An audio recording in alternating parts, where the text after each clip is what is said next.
Subcommittee will come to order. We're meeting today to consider 11 pieces of legislation. I will recognize myself for 5 minutes for an opening statement. So, good morning, everyone, and welcome to today's markup by the Communication and Technology Subcommittee on 11 pieces of legislation. They span a range of important priorities to the members of this committee, including public safety, network resiliency, disaster response, wireless alerting, suicide prevention, media diversity, and the C-band. We're going to start off today with consideration of Mr. Engel's Don't Break Up the T-Band Act, which I am a co-sponsor of. This legislation would repeal a requirement of the 2012 Middle Class Tax Cuts and Jobs Act that the FCC sell this spectrum brand. In many communities around the country, including my own, public safety uses this band for essential communication services. Repealing this requirement will ensure that these users are not displaced and that they can continue to use this band to provide critical life-saving services. I understand Ranking Member Walden has an amendment to this bill relating to 911 fee diversion. I support the amendment, and I urge my colleagues to support the amendment and passage of this legislation. I see a number of our first responders in the audience. I want to welcome you all and thank you for your service. Next up, we'll have Chairman Pallone's Resilient Networks Act. This legislation takes a range of steps to encourage greater pre-planning and coordination amongst telecom providers. It would also encourage greater coordination between energy utilities and telecom providers to ensure that they are working with each other to maintain and restore network connectivity in times of crisis. After that, we'll consider the READI Act from Congressman McNerney, Bilirakis, and Olson. Next will be the National Suicide Hotline Designation Act, introduced by Representatives Moulton and Stewart. This legislation would designate 988 as the National Suicide Hotline and allow states to impose a fee on telecom bills for the support and implementation of this service. Suicide is an epidemic in our country. Nearly 50,000 Americans take their own lives every year, making it a leading cause of death in our country. We need to provide a lifeline to people who are at risk and resources to the call center workers that are tasked with helping those in crisis. After that, we'll consider Representative Matsui and ESHU's Emergency Reporting Act. The next piece of legislation we will consider is the Phone Act from Representative Thompson. This legislation seeks to enable people in areas struck by disasters to keep their phone number if their home has been damaged or destroyed. When you've lost everything and are searching for loved ones in shelter, it seems like the last thing on your mind would be calling your phone provider to make sure you keep your number. This legislation takes important steps to ensure that individuals and communities can get back something of what they lost in these disasters. We will next consider Congresswoman Deming's resolution reaffirming the House's commitment to media diversity and our continued efforts to eliminate barriers to a more inclusive media landscape. After that, we will consider Congressman Butterfield's Expanding Broadband Ownership Opportunities Act, of which I am a co-sponsor. This legislation would reestablish a tax credit at the FCC for the sale of stations that increase or preserve the ownership of broadcast stations by socially disadvantaged individuals. While I believe that much needs to be done to address our nation's shortfalls, I commend my good friend for his hard work and diligence on this issue. After that, we will consider Congressman Vesey and Long's Media Diversity Act. We will then consider Congresswoman Clark's Enhancing Broadcaster Diversity Data Act. This bill will require the FCC to complete its rulemaking regarding the collection of equal opportunity information regarding the workforce and ownership of broadcast stations and cable systems. The FCC would also be required to report this data to the public. Finally, we will consider the C-band Act, which I introduced with my good friend Doris Matsui, as well as Congressman Johnson and Gianforte. We are still working on this legislation, and I want to say that I appreciate the support of our co-sponsors, as well as the continued cooperation and effort from Ranking Member Walden, Ranking Member Latta, and the minority staff. The C-band represents what will likely be our last best opportunity for Congress and this committee to fund essential priorities that we have discussed as long as I have been on this committee, namely rural broadband deployment, closing the digital divide, and enhancing our nation's public safety communication system. While I believe it's essential that we move to make mid-band spectrum available for 5G, we need to ensure that this auction benefits all Americans. I want to thank our colleagues on the other side of the aisle and their staffs for the work that they've done to get these bills to this point, and I hope we can continue to work together on this legislation as we move forward to full committee. I support the legislation before the subcommittee today, and I urge my colleagues to do the same.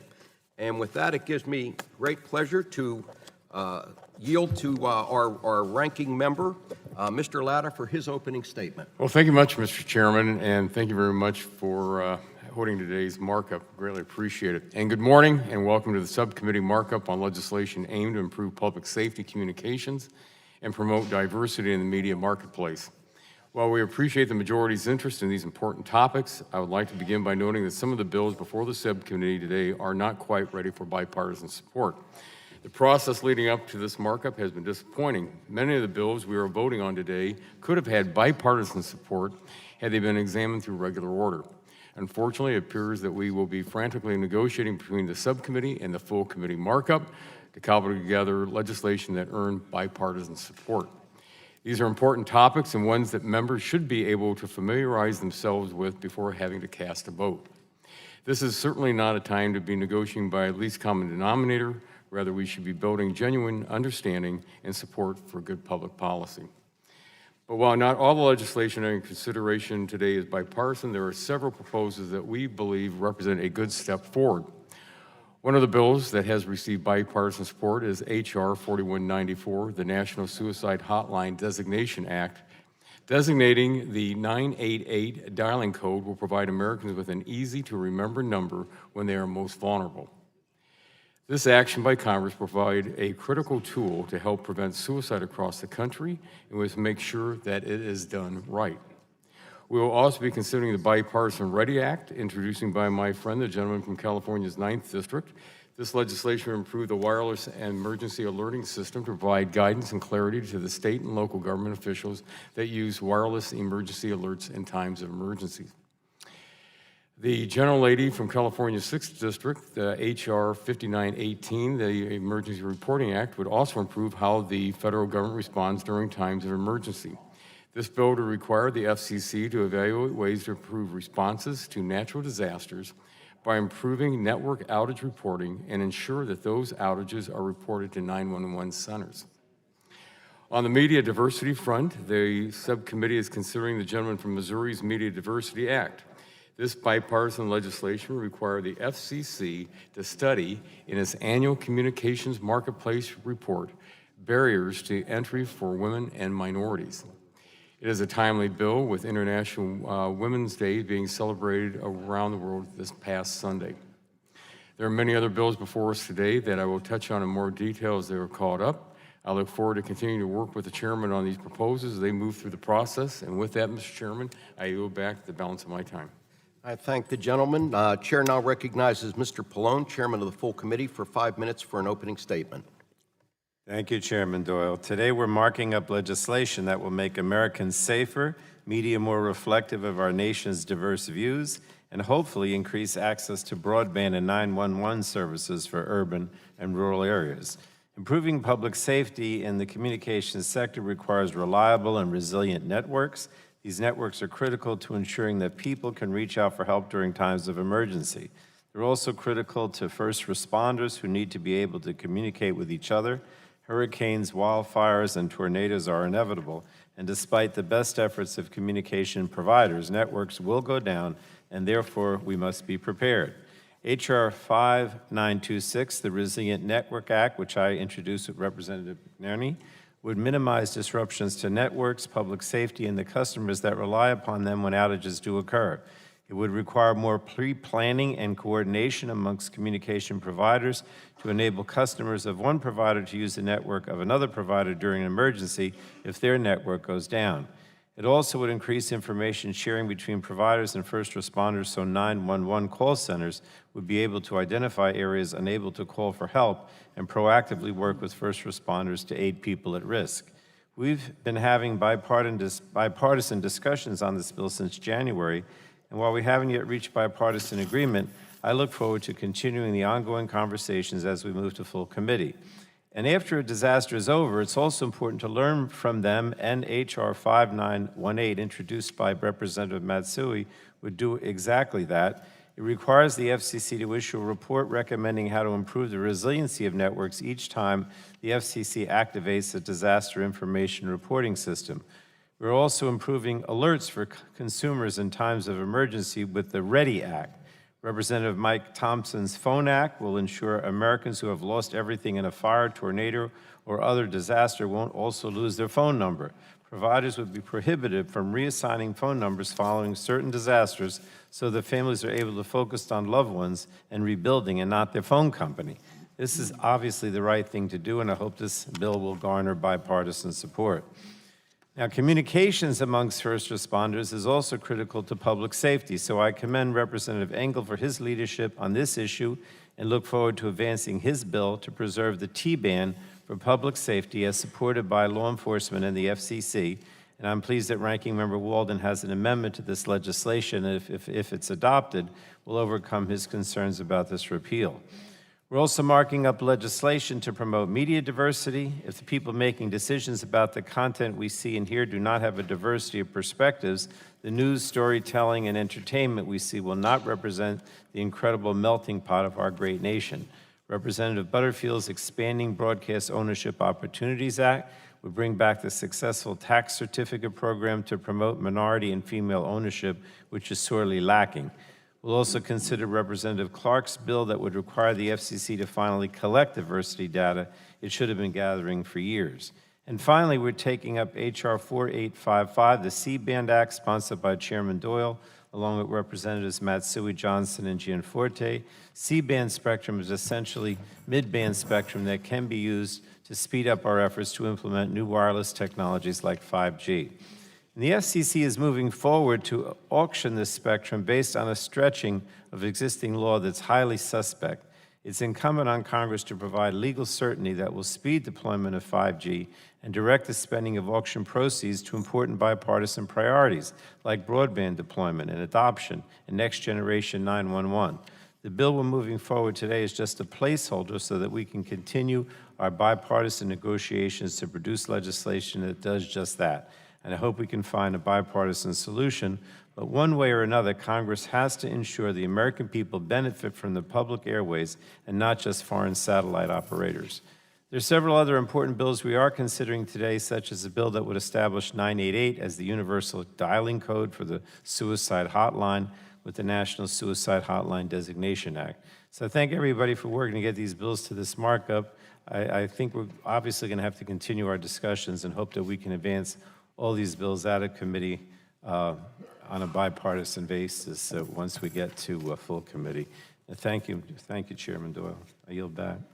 Thank you, Mr. Pallone. Chair now recognizes Mr. Walden, ranking member of the full committee, for 5 minutes for his opening statement. Well, good morning, Mr. Chairman, and I want to thank you for bringing all these bills before us, and especially nearly a dozen pieces of legislation seek to promote media diversity, enhance public safety communications. While I intend to support a number of these measures today, as you know, I would like to begin with the ones I cannot support, starting with H.R. 5926, the Resilient Networks Act. And Mr. Chairman, it's unfortunate because I believe with the right approach, more time, we could find a bipartisan consensus on how to address these challenges that are facing our country. But before we can support such really important legislation, members and the public need to fully understand the approach taken under this legislation to restore communications networks during emergencies. The scope of what it entails, the impact it could have on the public are both important for us to have a better understanding. And as a matter of fact, we've not been able to get at these answers in the short period of time since this bill was introduced less than a month ago. Now, we can sit up here and bicker about process, or we can simply work together to do this right. This is not, on our part, a stalling tactic at all. It's a sincere commitment, as it has been from the start. We should hear from the agencies before placing new burdens on them and expanding their jurisdiction. We should have a hearing with a full complement of witnesses who can share more than a partial picture of the facts on the ground. We should take stock of the Commission's ongoing efforts that were just adopted less than a month ago. These are common sense steps that you held us to when we were in the majority, Mr. Chairman, and we're simply trying to apply the same standard, especially on something that's so important and where I believe we can find common ground. But on a brighter note, There is legislation on today's markup that we are prepared to support with some bipartisan amendments to improve the underlying legislation. We're hopeful to support H.R. 3957. That's Mr. Butterfield's Expanding Broadcast Ownership Opportunities Act, which would reinstate the tax certificate program that benefits both established broadcasters and minorities who are seeking to enter the broadcast ownership business. Unlike the Resilient Networks Act, we know precisely what challenges we face in the broadcast industry to promoting diversity in ownership, the lack of access to capital, and a strong foundation of operations and management experience.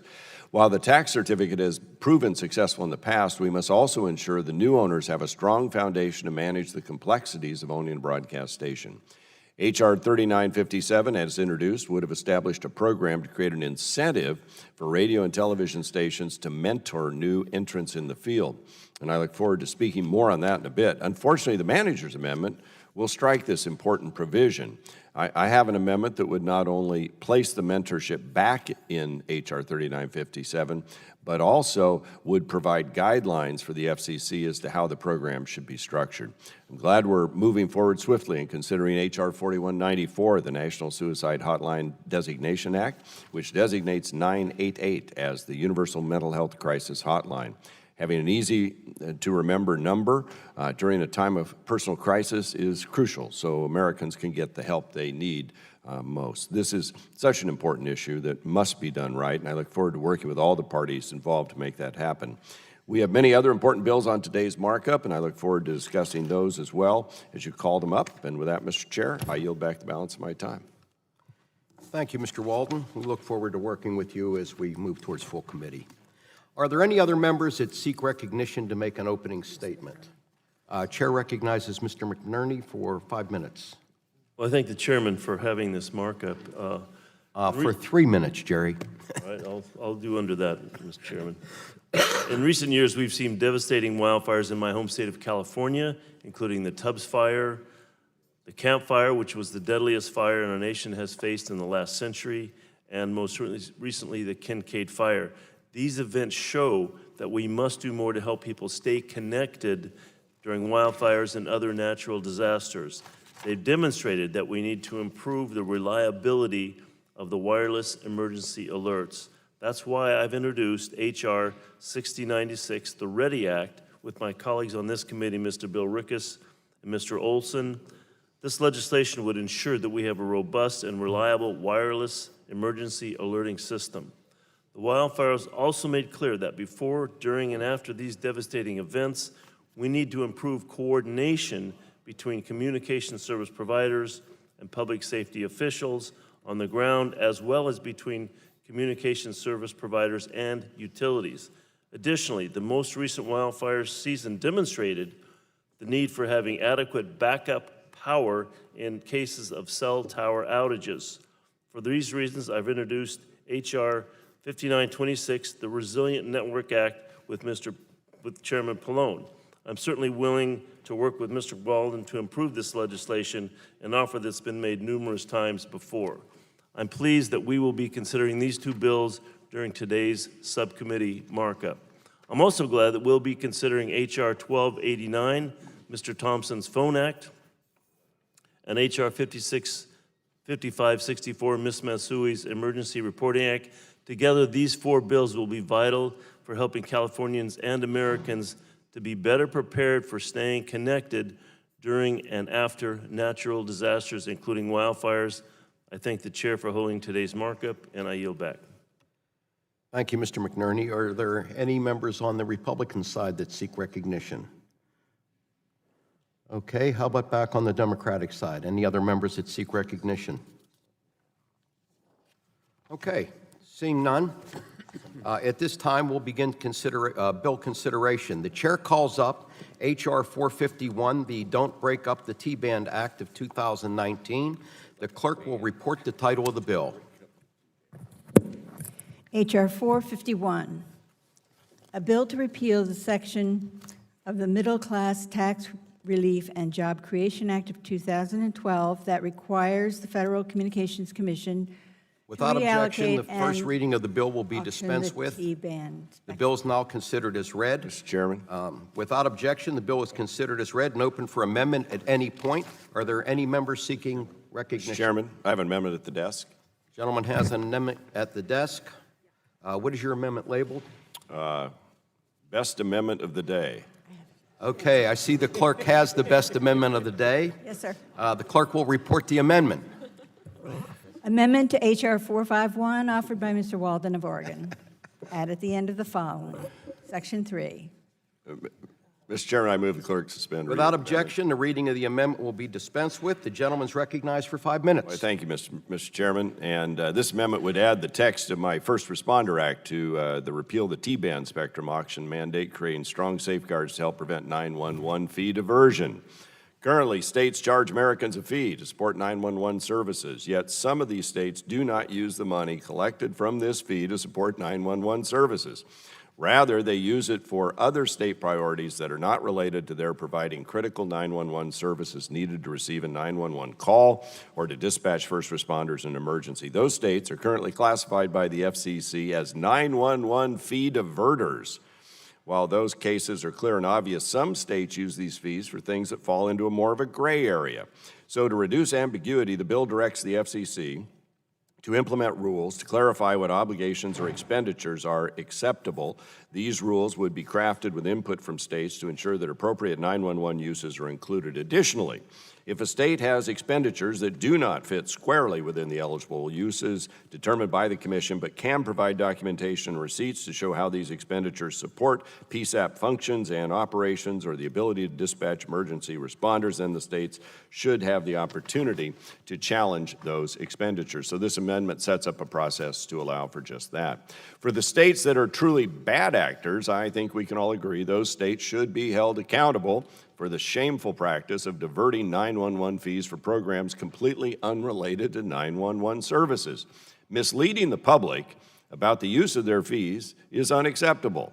And so to that end, this amendment sets up a strike force of state law enforcement officers, public safety officials, and others to consider potential criminal penalties to end fee diversion at the source. This strike force would also require the FCC to share any evidence it obtains suggesting the diversion of 911 fees with the strike force. I want to thank Mr. Engel and the chairman for working with us to add this language to the bill. I think it's really an important issue. It's one I've talked about for a long time. We must continue to follow along on this, and I look forward to bringing this language across the finish line. And dare I say, as I have before, Mr. Chairman, if we were in private business and solicited through the mail payment for something and then used the money for a different purpose, I think they'd call that postal fraud. And that's kind of what's happening here, and it's time for it to stop. Our first responders need these funds for these vital public services. So I appreciate the work on both sides of the aisle, and I urge passage of this amendment. Thank you. Gentleman yields back. Chair now recognizes himself for 5 minutes. I want to thank the ranking member for offering his amendment and for his support for the legislation as amended. The legislation before the committee is absolutely essential to so many of our first responders and many of our communities. And once again, we want to thank the first responders that are with us today for your service and for your support of this legislation. Congressman Engel's Don't Break Up the T-Band Act repeals a provision of the 2012 Middle Class Tax Cut and Jobs Relief Act that required the FCC to auction a band used by public safety users, mostly in large metropolitan areas like New York, where Mr. Engel is from, but also from Pittsburgh, which I represent. This auction is currently mandated to happen in 2021. The cost of relocating public safety users in Pittsburgh alone off the T-band would exceed $250 million, and we're one of the smallest cities that use the T-band. Imagine what that cost is in New York and some other major cities. We need to ensure that our first responders have the communications capabilities they need to respond in times of crisis. GAO has also reported that a sale of the T-band would not even raise sufficient revenue to offset the cost of relocating incumbent users. More than that, first responders do not have access to comparable spectrum resources to relocate their existing services. So, given this reality, it's essential that we repeal this mandate. I've also been happy to see that Chairman Pai also supports repeal. It's a rare day that he and I agree on anything, so this is a good day. Repealing this mandate will ensure that public safety users are not kicked off this important ban and continue to focus on the job at hand, protecting and serving our communities and our country. I'm very pleased that Ranking Member Walden is supporting this important legislation, and we will accept his amendment. I understand that it addresses 911 fee diversion, an issue that he cares deeply about, and I think we can all agree that fees collected for 911 service should go towards supporting and enhancing that service. I believe that the amendment we are adopting will allow us to take significant steps in that direction. I urge my colleagues to support the amendment and the underlying bill. At this time, the chair is looking if there's any other members seeking recognition. Chair recognizes, I'm sorry? Oh, is there any Republicans seeking recognition? Okay, chair recognizes Ms. Eshoo for 3 minutes. Thank you, Mr. Chairman, for this markup and for all of the bills that so many members have worked so hard on. On this particular issue, I think I don't often talk about the FCC in these days in positive terms, but on a bipartisan basis, the FCC has really pushed hard on this with the states, and I do want to acknowledge that.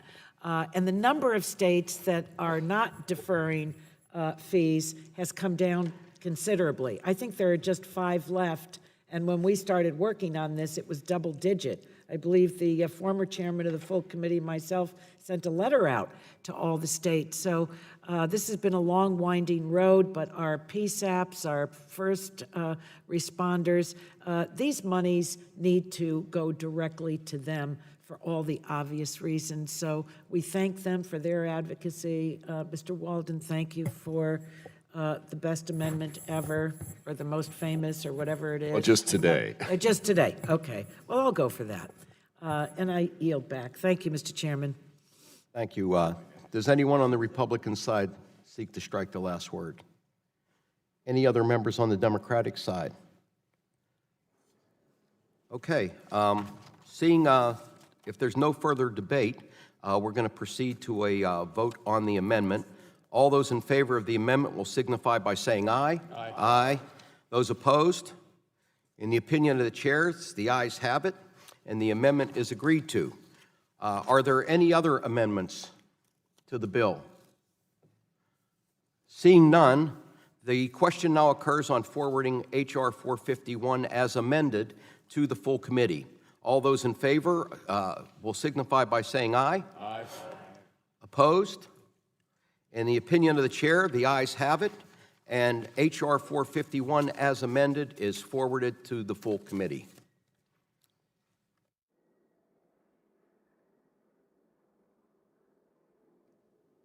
Okay, the chair now calls up H.R. 5926, the Resilient Networks Act. The clerk will report the title of the bill.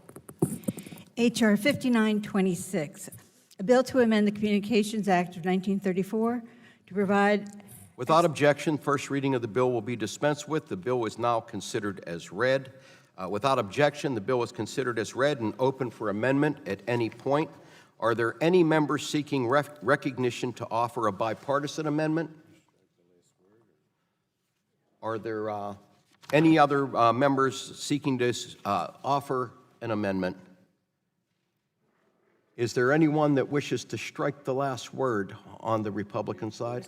Or Mr. Plone? You're recognized for 5 minutes to strike the last word. Thank you, Mr. Chairman.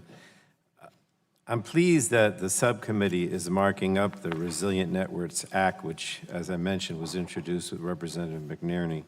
With each passing year, we're seeing the increasingly devastating effects of climate change play out in our communities. Hurricanes and wildfires are getting stronger and more severe and are happening more frequently. And these disasters have put our critical infrastructure to the test, and we're learning new and important lessons about where vulnerabilities exist.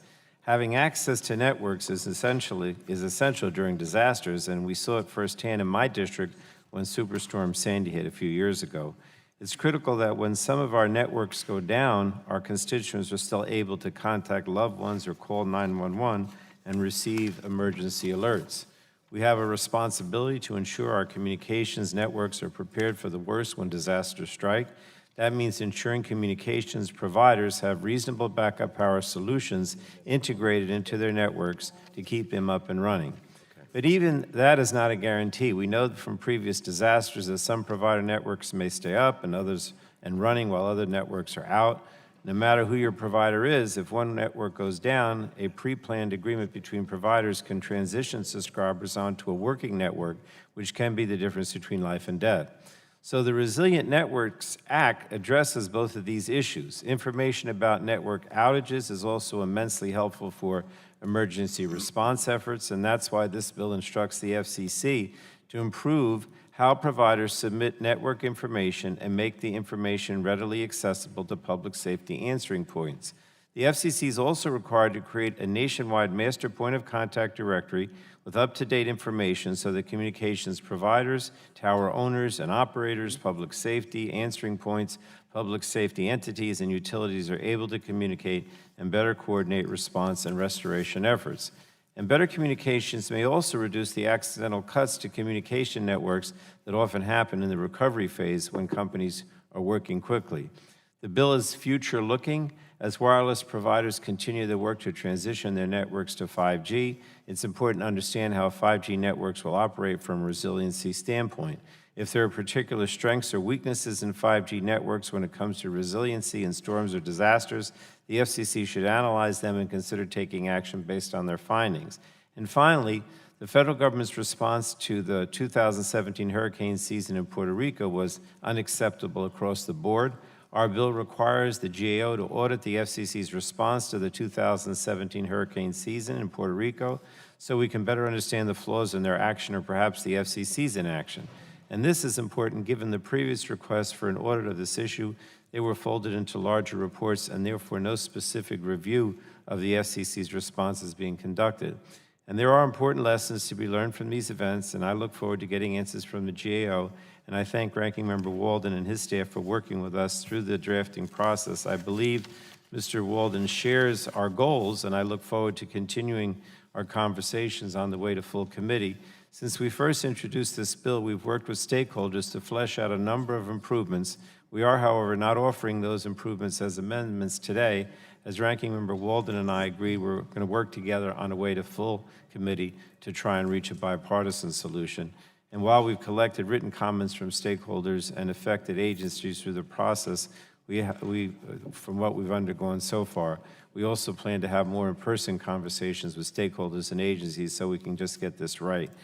And again, Mr. Chairman, strengthening communication networks so they operate during and after a disaster is a vitally important concern, and this bill makes those networks stronger, in my opinion, and the public safer. So I would urge support for the bill and yield back. I thank the gentleman who seeks recognition. Mr. Chairman. Walden.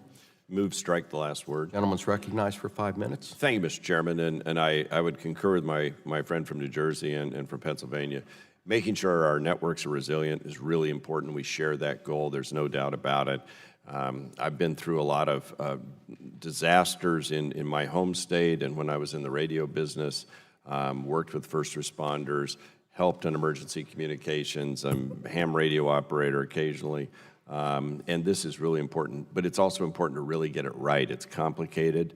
There's a lot involved, and I think we'd be in a better place today, I dare say, if we'd used regular order and had really focused on this bill and had its own hearing on this bill, not with 7 others.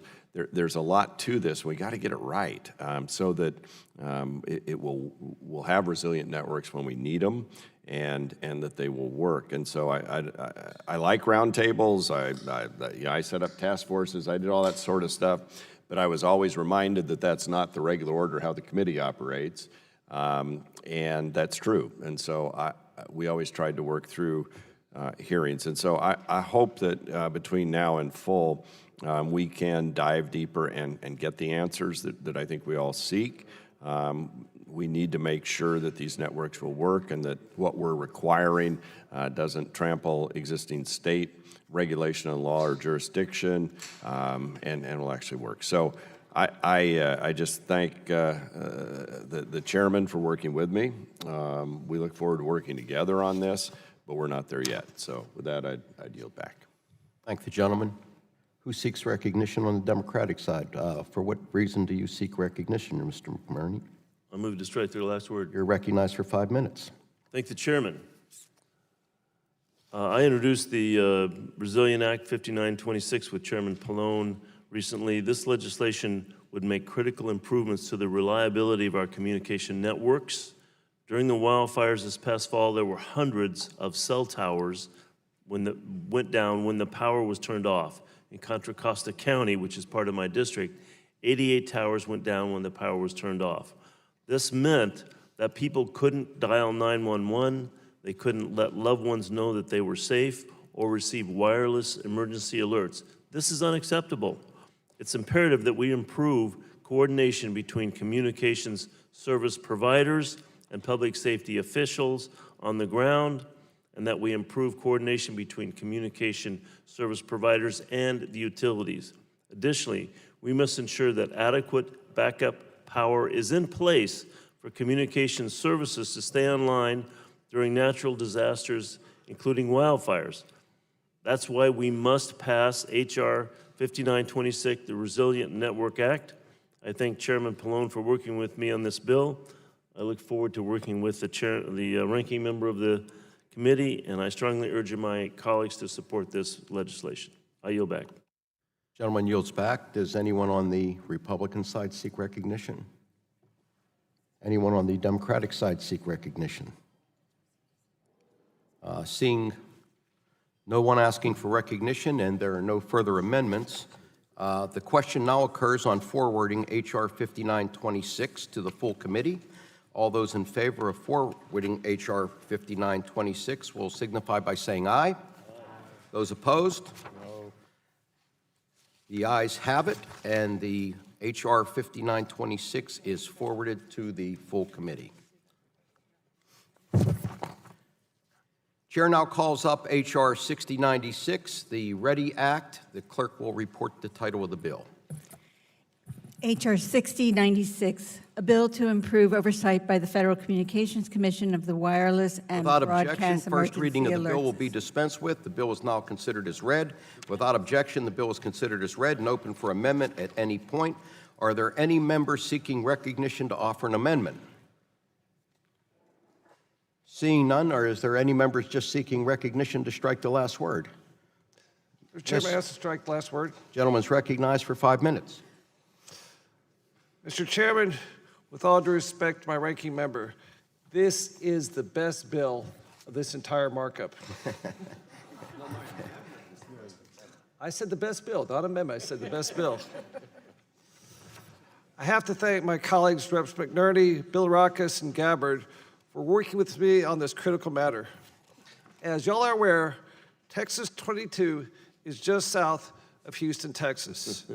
And that means we live in the Gulf of Mexico's Hurricane Alley.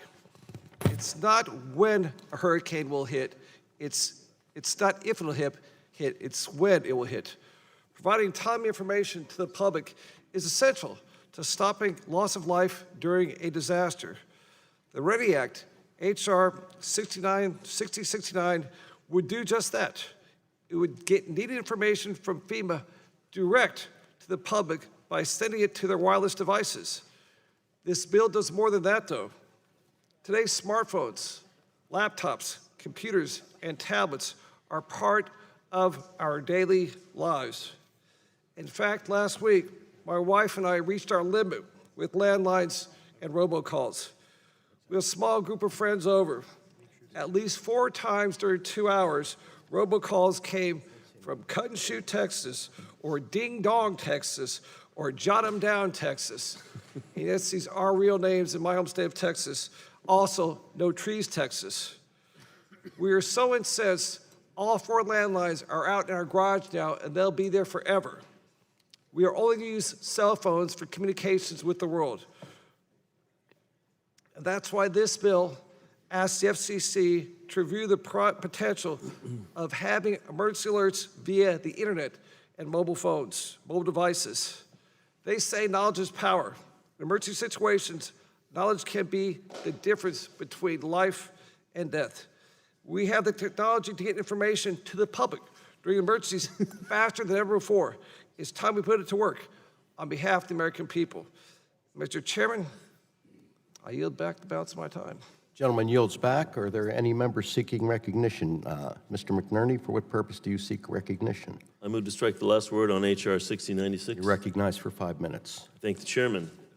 The wireless emergency alerting system and emergency alerting system provide life-saving tools to disseminate information during times of emergency. We've heard firsthand from Anthony Gossner, the fire chief for the city of Santa Rosa, who testified before our subcommittee last week about the importance of these alerts. It's critical that these alerting systems are both robust and reliable. That's why I've introduced H.R. 6096, the READI Act, with my colleagues on the committee, Mr. Olson and Mr. Bill Rickus. This important legislation will improve the current wireless emergency alerting system and emergency alerting more broadly so that my constituents and Americans across the country can count on receiving these alerts when faced with dire situations, including wildfires. Again, I want to thank my colleagues, Mr. Olson and Mr. Bill Rickus, for working with me on this legislation, and I strongly urge my colleagues to support it. I yield back. Gentleman yields back. Are there any members on the Republican side seeking recognition? Are there any members on the Democratic side seeking recognition? For what purpose does the gentleman seek recognition from Florida? I move to strike the last word. Gentleman's recognized for 5 minutes. Thank you, Chairman. Just briefly, I'd be remiss if I didn't talk about how important both the READI Act and the Resilient Act that we just voted on are for my home state, the Sunshine State of Florida. We, like Texas, unfortunately are predisposed to getting hurricanes over time. My own district got hit by Hurricane Irma. We just missed getting hit by Hurricane Dorian, and we also got hit by Hurricane Michael. And one of the things that struck me as we got hit by Hurricane Michael, which turned from a Category 1 to a Category 5 within one day, was I reached out to one of my colleagues, Dr. Dunn of the Big Bend area, to text him to see if we could all work together to help his office out. He got that text 3 months later. It shows how critical some of these cell phone agreements are and roaming agreements are, and working with the FCC and FEMA, because cell phones are fundamental. We saw it again in Puerto Rico, my family's native home, with Hurricane Maria, where folks were using satellite phones that barely worked, could not get their cell phone service together in time to be able to access internet and to be able to fill out FEMA forms. So this is an important partnership between the FCC, the Congress, major cell phone providers, and others, because this is the way going forward that we're going to be communicating more and more. So I applaud the proponents of this bill and look forward to working together on these great bipartisan proposals, and I yield back. Gentleman yields back. Any member of the Republican side seek recognition? Are there any members on the Democratic side seeking recognition? Seeing none, the question now occurs on forwarding H.R. 6096 to the full committee. All those in favor of forwarding H.R. 6096 to the full committee will signify by saying aye. Aye. Opposed? In the opinion of the chair, the ayes have it, and H.R. 6096 is forwarded to the full committee. Chair now calls up H.R. 4194, the National Suicide Hotline Designation Act of 2019. The clerk will report the title of the bill. H.R. 4194, a bill to amend the Communications Act of 1934, to direct the Federal Communications Commission to Without designate objection, first reading of the bill will be dispensed with. The bill is now considered as read. Without objection, the bill is considered as read and open for amendment at any point. The chair now recognizes Mr. O'Halloran to offer an amendment in the nature of a substitute. Thank you, Mr. Chairman. Does the clerk have the amendment? Yes, sir. Clerk will report the amendment. Amendment in the nature of a substitute to H.R. 4194, offered by Mr. O'Halloran. Without objection, the reading of the amendment will be dispensed with. Mr. Halloran, you're now recognized for 5 minutes. And I thank the chairman. Last Congress, I was pleased that the committee reported the National Suicide Hotline Improvement Act. That bill instructed the FCC to study and consider whether it was technically feasible to establish a 3-digit number as the dialing code for the National Suicide Prevention Lifeline. Today, we are considering legislation that expands on that effort, now directing the FCC to designate 988 as the number to call to access the lifeline. The current National Suicide Prevention Line, 1-800-273-TALK, received 2.5 million calls in 2018. The Lifeline's effectiveness is proven, de-escalating close to 98% of interactions with people who call experiencing suicidal crisis. A more accessible dialing code that is easier to remember is likely to save more lives than it does today. The bill will also ensure that Lifeline Network call centers have the resources necessary to handle the increase in volume that they are anticipating. Beyond assisting call centers, the bill will also relieve much of the cost burdens associated with traditional police and emergency medical response. Across the United States, people are dying by suicide at alarming rates. The numbers are especially problematic for young people in particular. The amendment I'm offering generally brings the bill in alignment with legislation that has been reported out of the Senate Commerce Committee. This amendment adds an additional requirement for the Assistant Secretary for Mental Health and Substance Use to submit a report with a strategy about how to offer support or provide technical programs to increase competitively in this serving youth in crisis. I understand there are still some concerns regarding how a new number will be implemented nationally by providers and crisis centers, given that this bill only requires that the new number be designated. The FCC is currently reviewing this issue and has a notice of proposed rulemaking asking questions about how it should implement the designation 988. In my view, while the FCC examines these questions, we must do all that we can in Congress to make 988 accessible to every American in suicidal crisis as soon as possible and without delay. This bipartisan bill will save lives, and I think represents the Representative Stewart, Moulton, and Johnson for their work on the National Suicide Hotline Designation Act. I urge all members to support the amendment in the nature of a substitute and the underlying bill as we move forward. Are there other members seeking to speak on the amendment in the nature of substitute? Mr. Gianforte, Yeah, I move to strike the last word. you're recognized for 5 minutes. Thank you, Chairman Doyle and Ranking Member Alata, for including H.R. 4194, the National Suicide Hotline Designation Act of 2019, in today's markup. This is a critical piece of legislation. I thank the gentleman on the, Mr. O'Halloran, for his leadership on this.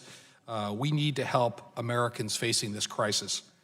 Our nation faces an epidemic of suicide, and Montanans are tragically all too familiar with it. Montana has the highest suicide rate in the country, with 164,000 Montanans with some form of mental illness. Unfortunately, mental health care is not available to many Montanans. In fact, more than 600,000 Montanans live in an area where there is a shortage of mental health professionals. Ideally, everyone would have access to preventative mental health care. Folks who live in rural and frontier communities face overwhelming obstacles to receive mental health care. That's why 988 is so important. Our amendment will bring the language of this bill in line with our colleagues in the Senate, making swift passage possible. I thank you again for the opportunity to discuss this important piece of legislation and look forward to seeing the National Suicide Hotline Designation Act signed into law. And with that, I yield back. I thank the gentleman. Are there any members on the Democratic side seeking recognition? Mr. Latta, for what purpose do you seek recognition? Mr. Chairman, move to strike the last word. You are recognized for 5 minutes. Well, thank you very much, Mr. Chairman. Again, I support the amendment offered by the gentleman from Arizona and the gentleman from Montana. H.R. 4194 is amended would task the Federal Communications Commission to designate a 3-digit code for the National Suicide Prevention Lifeline. In January, I saw firsthand how this designation would make it easier for Northwest Ohioans to seek help in their most vulnerable time of need. FCC Chairman Pai and I visited the Rescue Mental Health and Addiction Services, a National Suicide Prevention Lifeline Center Crisis Center in Toledo, Ohio. At the center, we learned that the number of hotline calls that needed answering in Ohio increased by 70% from 2016 to 2018. With suicide rates growing in nearly every state, the need for prevention services has never been greater.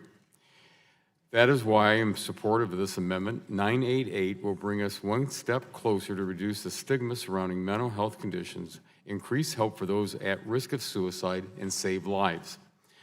However, before this bill goes to the full committee markup, we need to ensure that its language is clear and that when 988 becomes operational, services will be in place to support the expected influx of calls.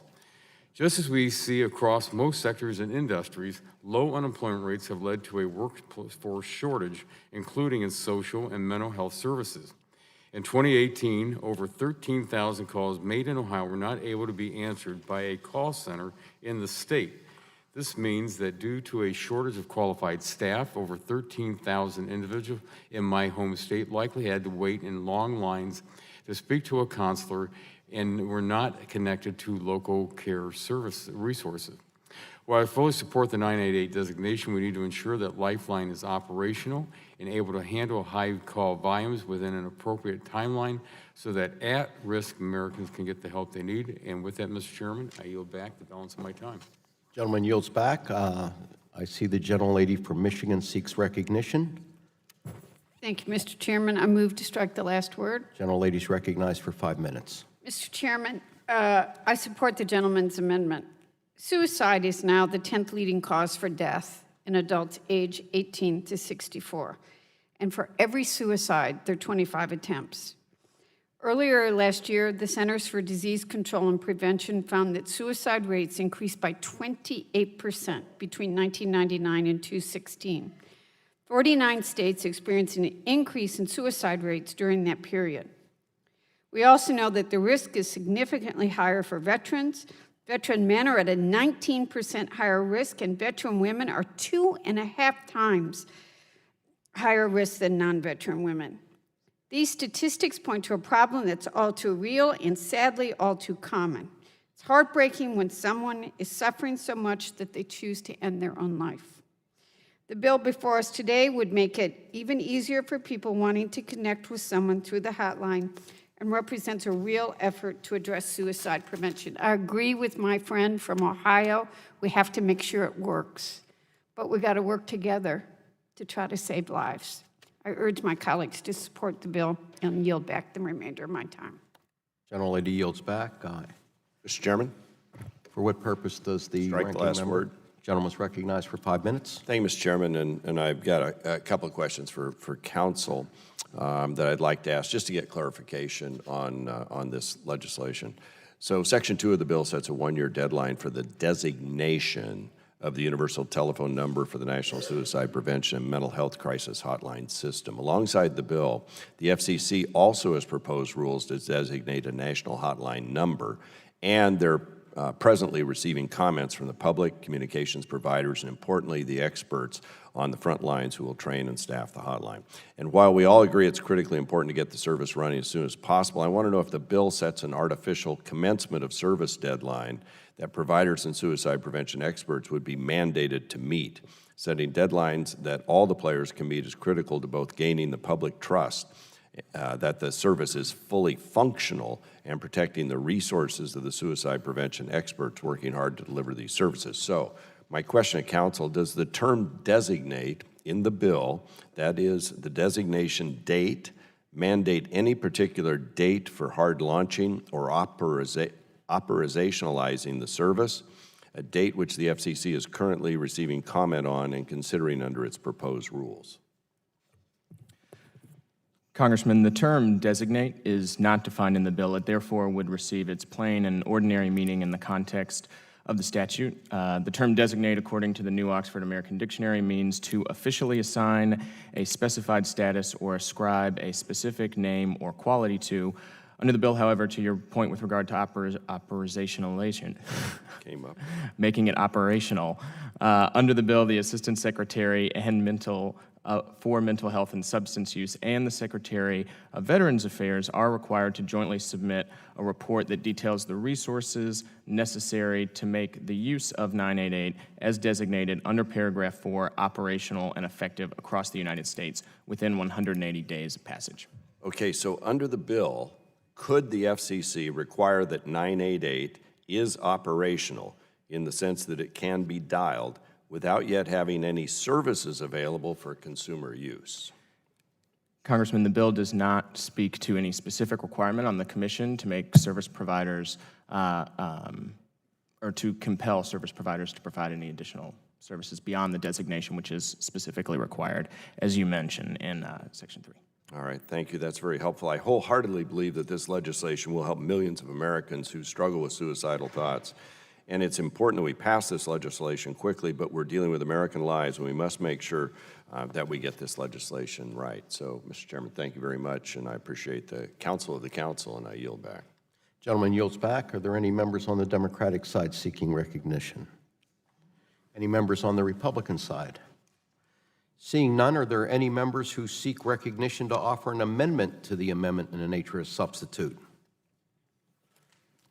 Seeing none, if there's no further discussion or amendments, we'll proceed to a vote on the amendment in the nature of a substitute. All those in favor of the amendment in the nature of a substitute to H.R. 4194 will signify by saying aye. Aye. Opposed? In the opinion of the chair, the ayes have it. The amendment in the nature of a substitute to H.R. 4194 is agreed to. The question now occurs on forwarding H.R. 4192 as amended to the full committee. All those in favor? I'm sorry, 4194, not 4192.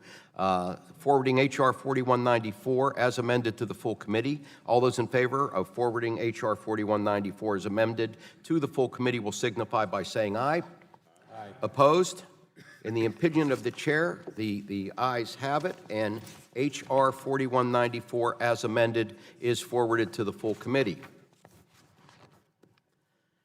Chair now calls up H.R. 5918, a bill to direct the Federal Communication Commission to issue reports after activation of the Disaster Information Reporting System to make improvements to network outage reporting. The clerk will report the title of the bill.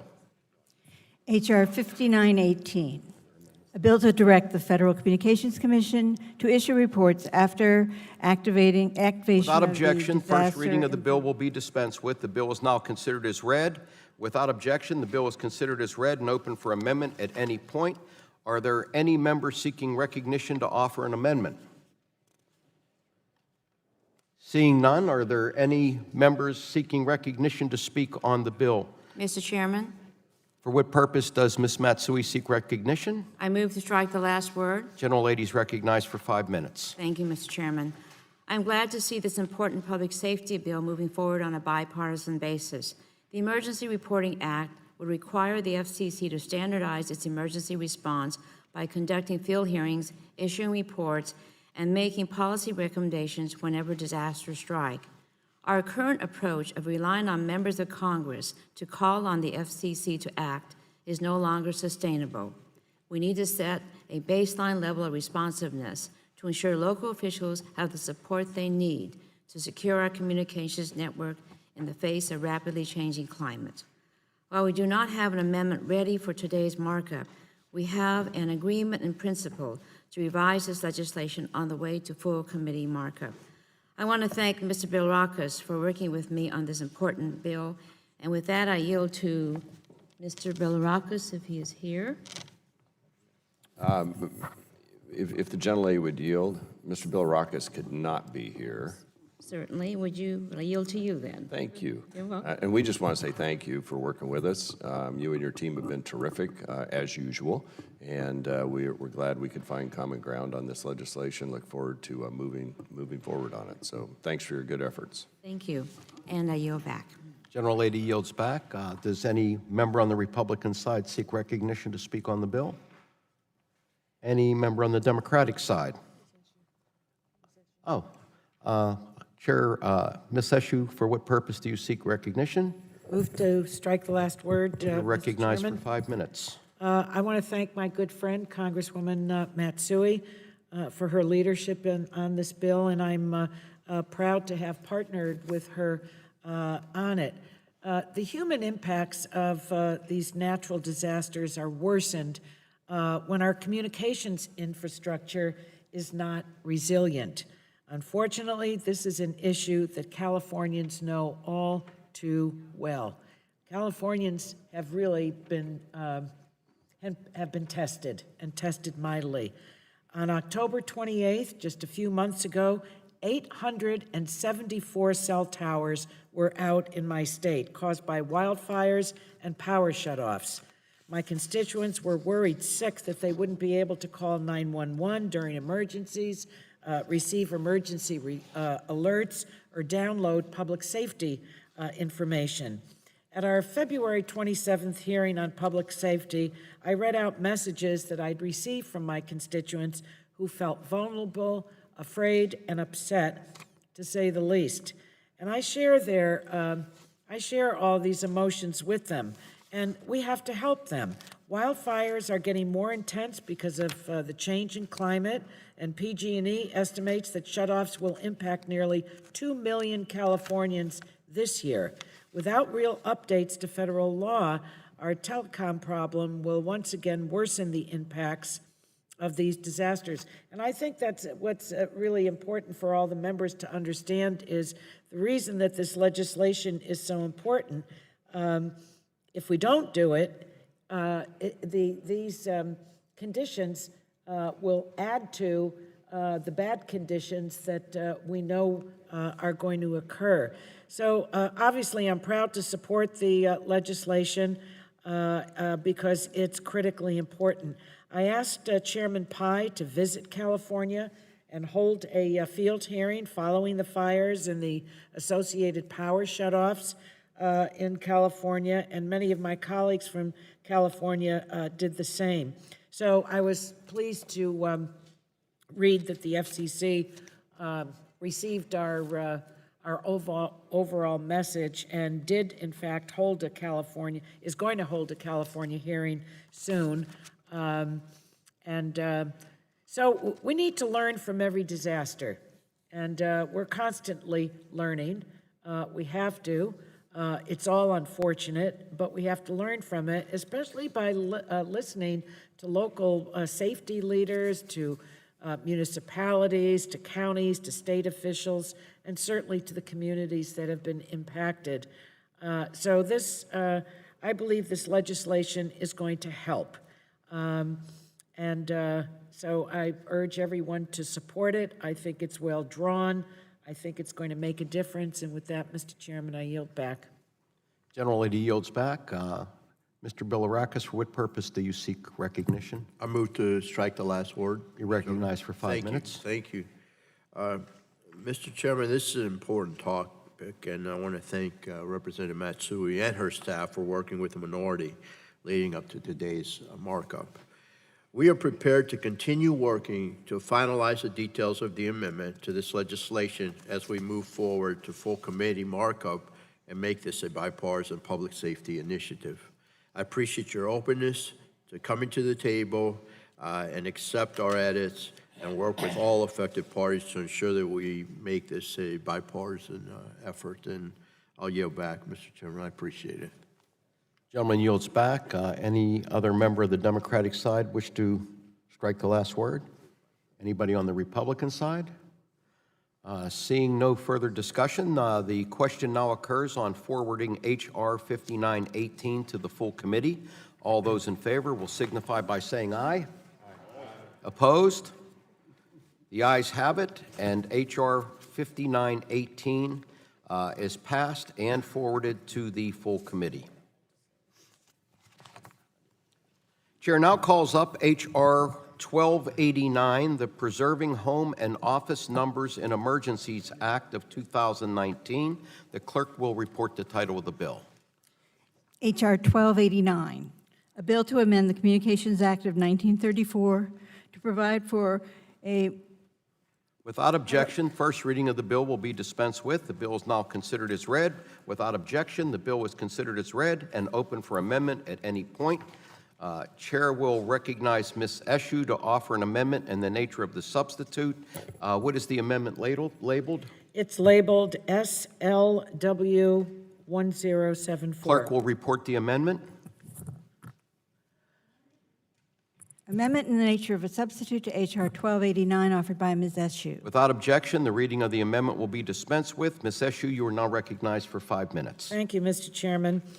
This is a clarifying amendment to the Phone Act, which I worked on with my great pal, Congressman Mike Thompson, the sponsor of the Phone Act.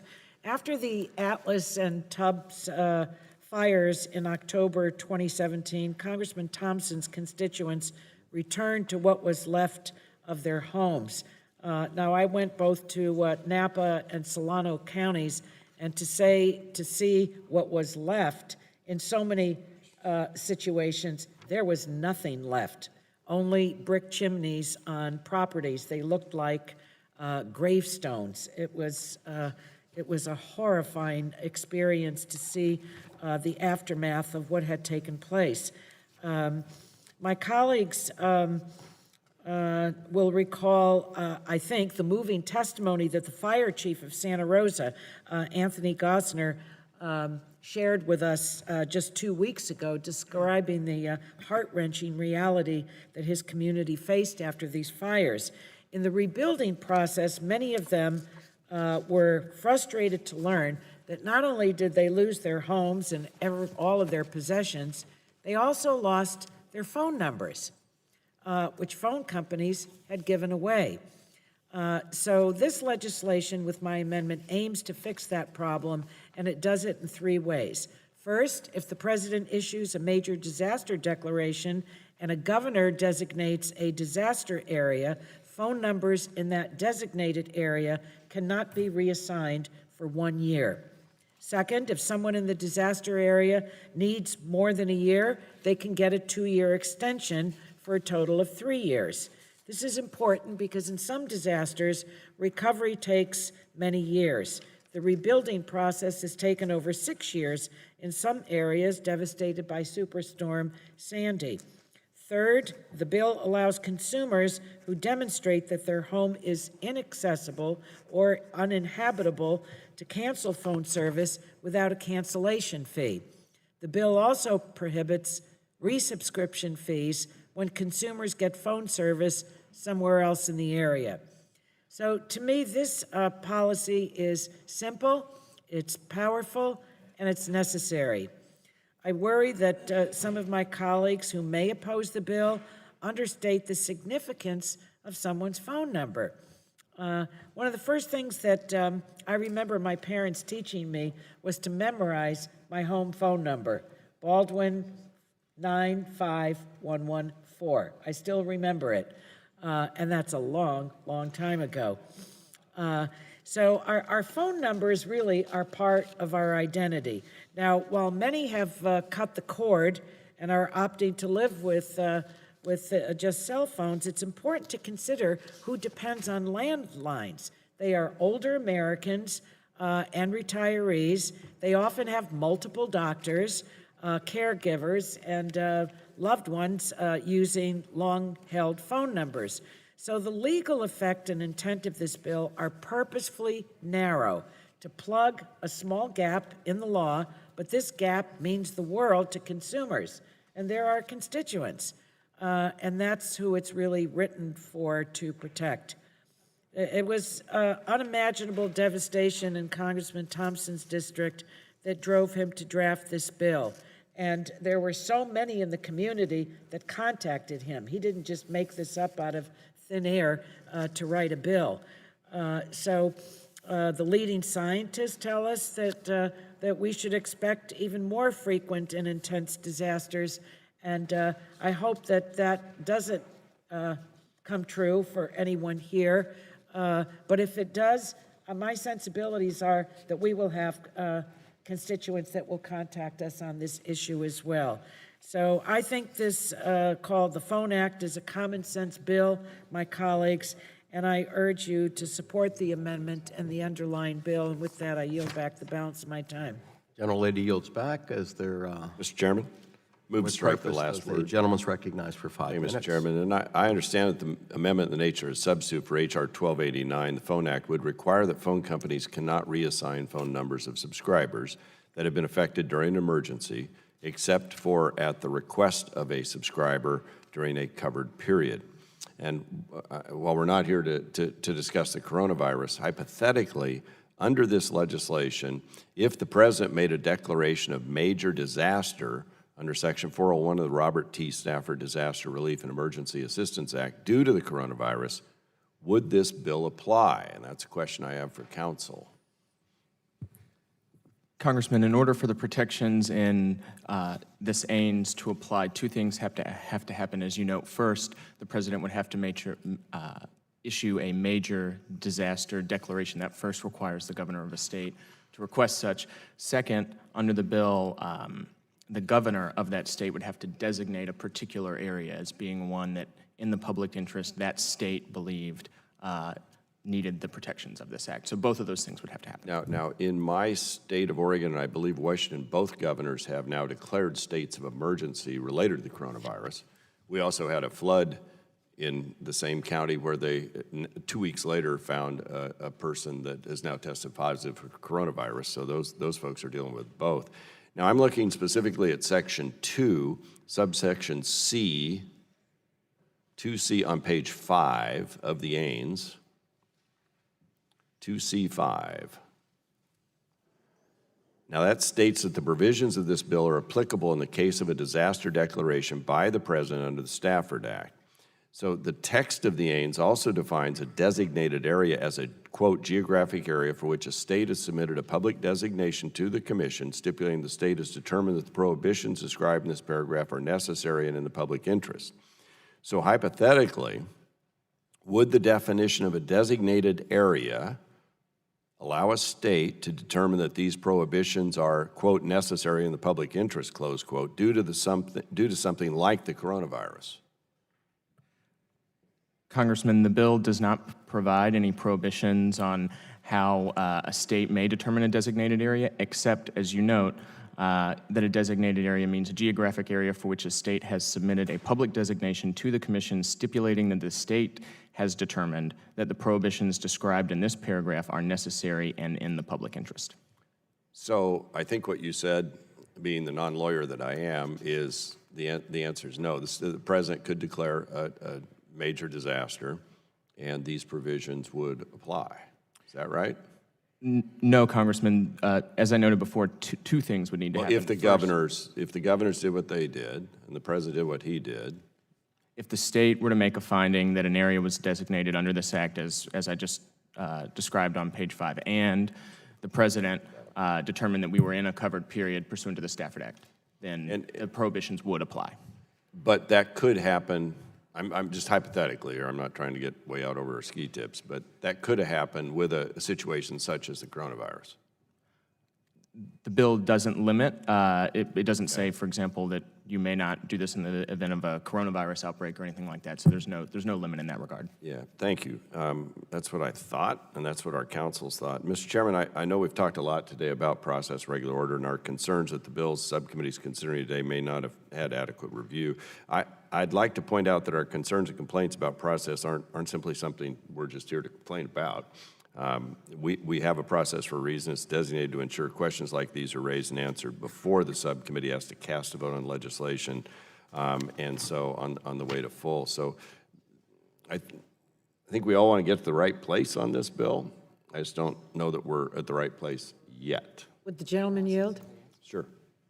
If you want to ask more questions, or members want to ask questions, they should ask them now, and then we can decide whether we want to pass this.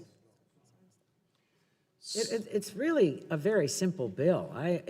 I know that some of the big telephone companies don't like it, but that's not my concern. Nor is it mine. Yeah, okay, good. That's not the purpose of my question. My question is to make sure that we understand when we set up a system like this what we're applying to. Clearly, in the cases you've identified, my friend from California, there's no disagreement here. Question is this door opened wider than you anticipate or that you support? If the gentleman would yield again? Sure. The governor would have to designate what area this applies to. So that may be helpful to you. No, I got that. Oh, I realized my time's expired. All right. There you go.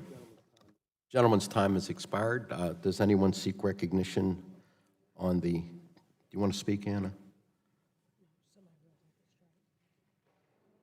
No? Anyone seek, Chair Mr. Lotto, for what purpose do you seek I'm going to recognition? strike the last word, Mr. You're Chairman. recognized for 5 minutes. Thank you, Mr. Chairman. As I stated at our legislative hearing on this bill only 11 short days ago, I think we all can agree that consumers shouldn't lose their phone number after their home is destroyed from a fire or a hurricane. But at the end of the day, we need to properly understand the need for the legislation as well as to understand how the law would be carried out if it were enacted. With that said, I'm hopeful that in agreeing to work together prior to a full committee markup, we can find an answer to both of those questions. We should also learn about the Commission's current process of obtaining a waiver that achieves the goals of the legislation. I will commit to working with you and affected stakeholders to not only better understand the current status on aging phone numbers, but also identify whether there is a path forward to reasonably implement the goals of the Phone Act. This is an important yet complex issue that requires due process by the subcommittee, which I do not believe we've gotten to today. And with that, Mr. Chairman, I yield back the balance of my time. Does anyone seek recognition on the Democratic side? Seeing none, on the Republican side? Okay, seeing none, are there any members who seek recognition to offer an amendment to the amendment in the nature of a substitute? Seeing that, if there's no further discussion or amendments, we'll proceed to a vote on the amendment in the nature of a substitute. All those in favor of the amendment in the nature of a substitute to H.R. 1289 will signify by saying aye. Opposed? The ayes have it. The amendment in the nature of the substitute to H.R. 1289 is agreed to. The question now occurs on forwarding H.R. 1289 as amended to the full committee. All those in favor of forwarding H.R. 1289 as amended to the full committee will signify by saying aye. Opposed? The ayes have it. The amendment in the nature of a substitute is agreed to, and H.R. 1289 as amended is forwarded to the full committee.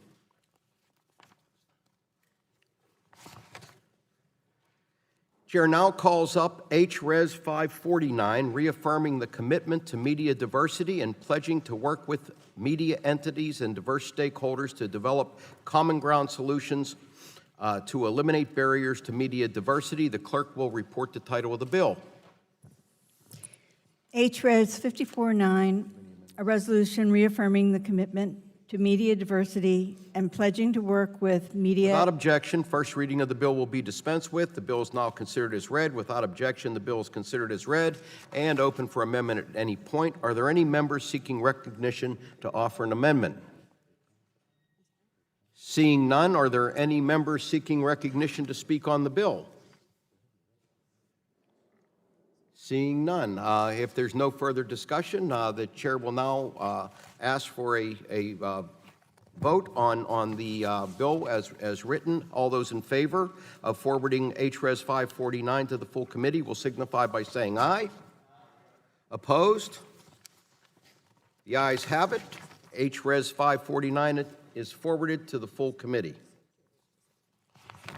Chair now calls up H.R. 3957, the Expanding Broadcast Ownership Opportunities Act of 2019. The clerk will report the title of the bill. H.R. 3957, A bill to direct the Federal Communications Commission to take certain actions to increase... Without objection, first reading of the bill will be dispensed with. The bill is now considered as read. Without objection, the bill is considered as read and open for amendment at any point. Mr. Chairman. I will now recognize Mr. Butterfield to offer an amendment in the nature of a substitute. The clerk will report the amendment. Amendment in the nature of a substitute to H.R. 3957, offered by Mr. Butterfield. Without objection, the reading of the amendment will be dispensed with. Mr. Butterfield, you're now recognized for 5 minutes. Thank you so very much, Mr. Chairman, for making this happen today. Thank you to the ranking member. Thank you to Mr. Pallone, and certainly to Ranking Member Walden. Thank all of you for supporting and embracing this legislation. Mr. Chairman, the broadcast ownership numbers are clear and somewhat alarming. While women and people of color make up over 50% of our population, broadcast ownership hovers somewhere around 10%.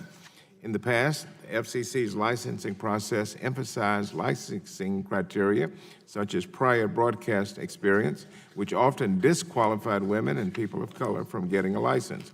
Worse yet, the FCC discriminated against minorities and routinely denied licenses to qualified African Americans. That has been proven time and time again. While the Commission granted its first broadcast license to a woman back in 1922, the FCC did not begin granting radio licenses to applicants of color until 1949. Though the Civil Rights era ushered in more rights for women and people of color, much of the damage from the FCC's licensing process had already been done. To address the lack of ownership by people of color, the FCC created the Minority Ownership Tax Certificate Program. That was the Minority Ownership Tax Certificate Program, and it was enacted back in 1978. The program provided favorable tax consideration to companies that sold a radio or television station to a minority-owned business. It was a good program. During the tax certificates program's tenure, minority broadcast ownership increased. It increased from 40 radio and TV stations back in 1978 to 288 radio and 43 TV stations in 1995. The program was very successful. This bill would reinstate the tax certificate program at the FCC, which would incentivize sales to women and members of minority groups and encourage investment of capital in stations owned by women and members of minority groups.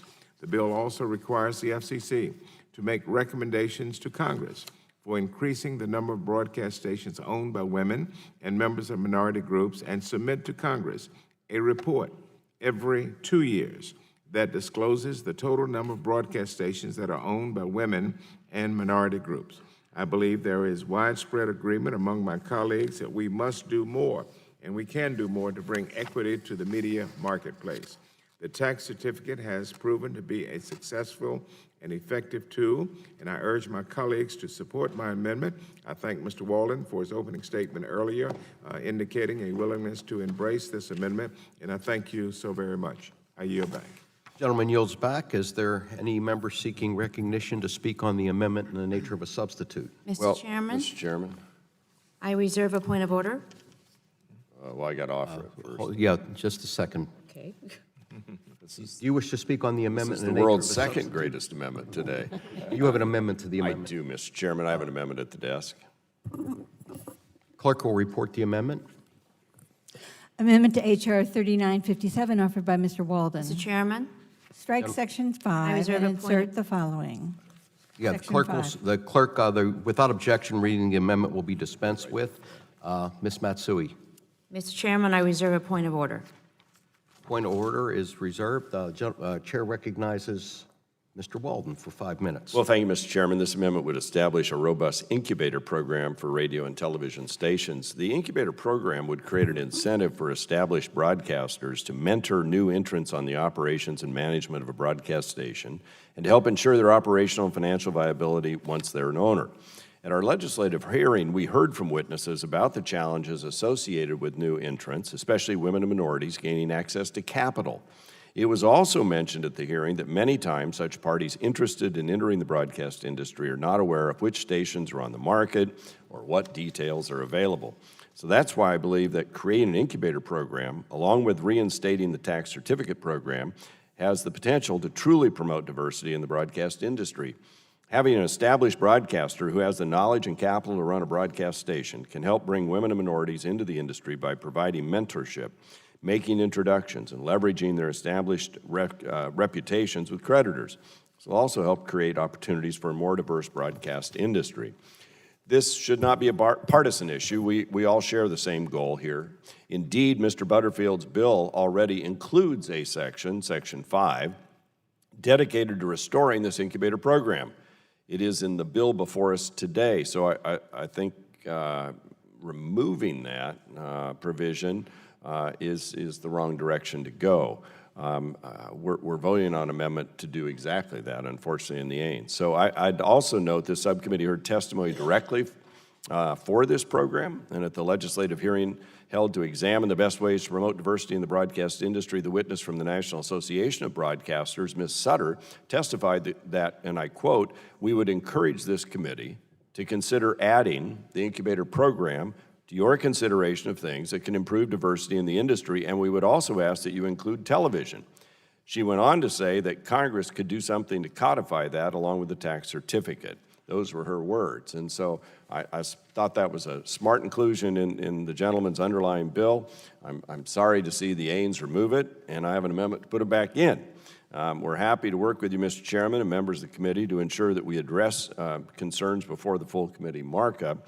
But I really think this voluntary program is a way to promote diversity in the media marketplace. And I look forward to working with you all on this issue. As you all know, my wife and I were co-equal owners of our radio company. She had 50% of the stock, and I had 50% of the stock.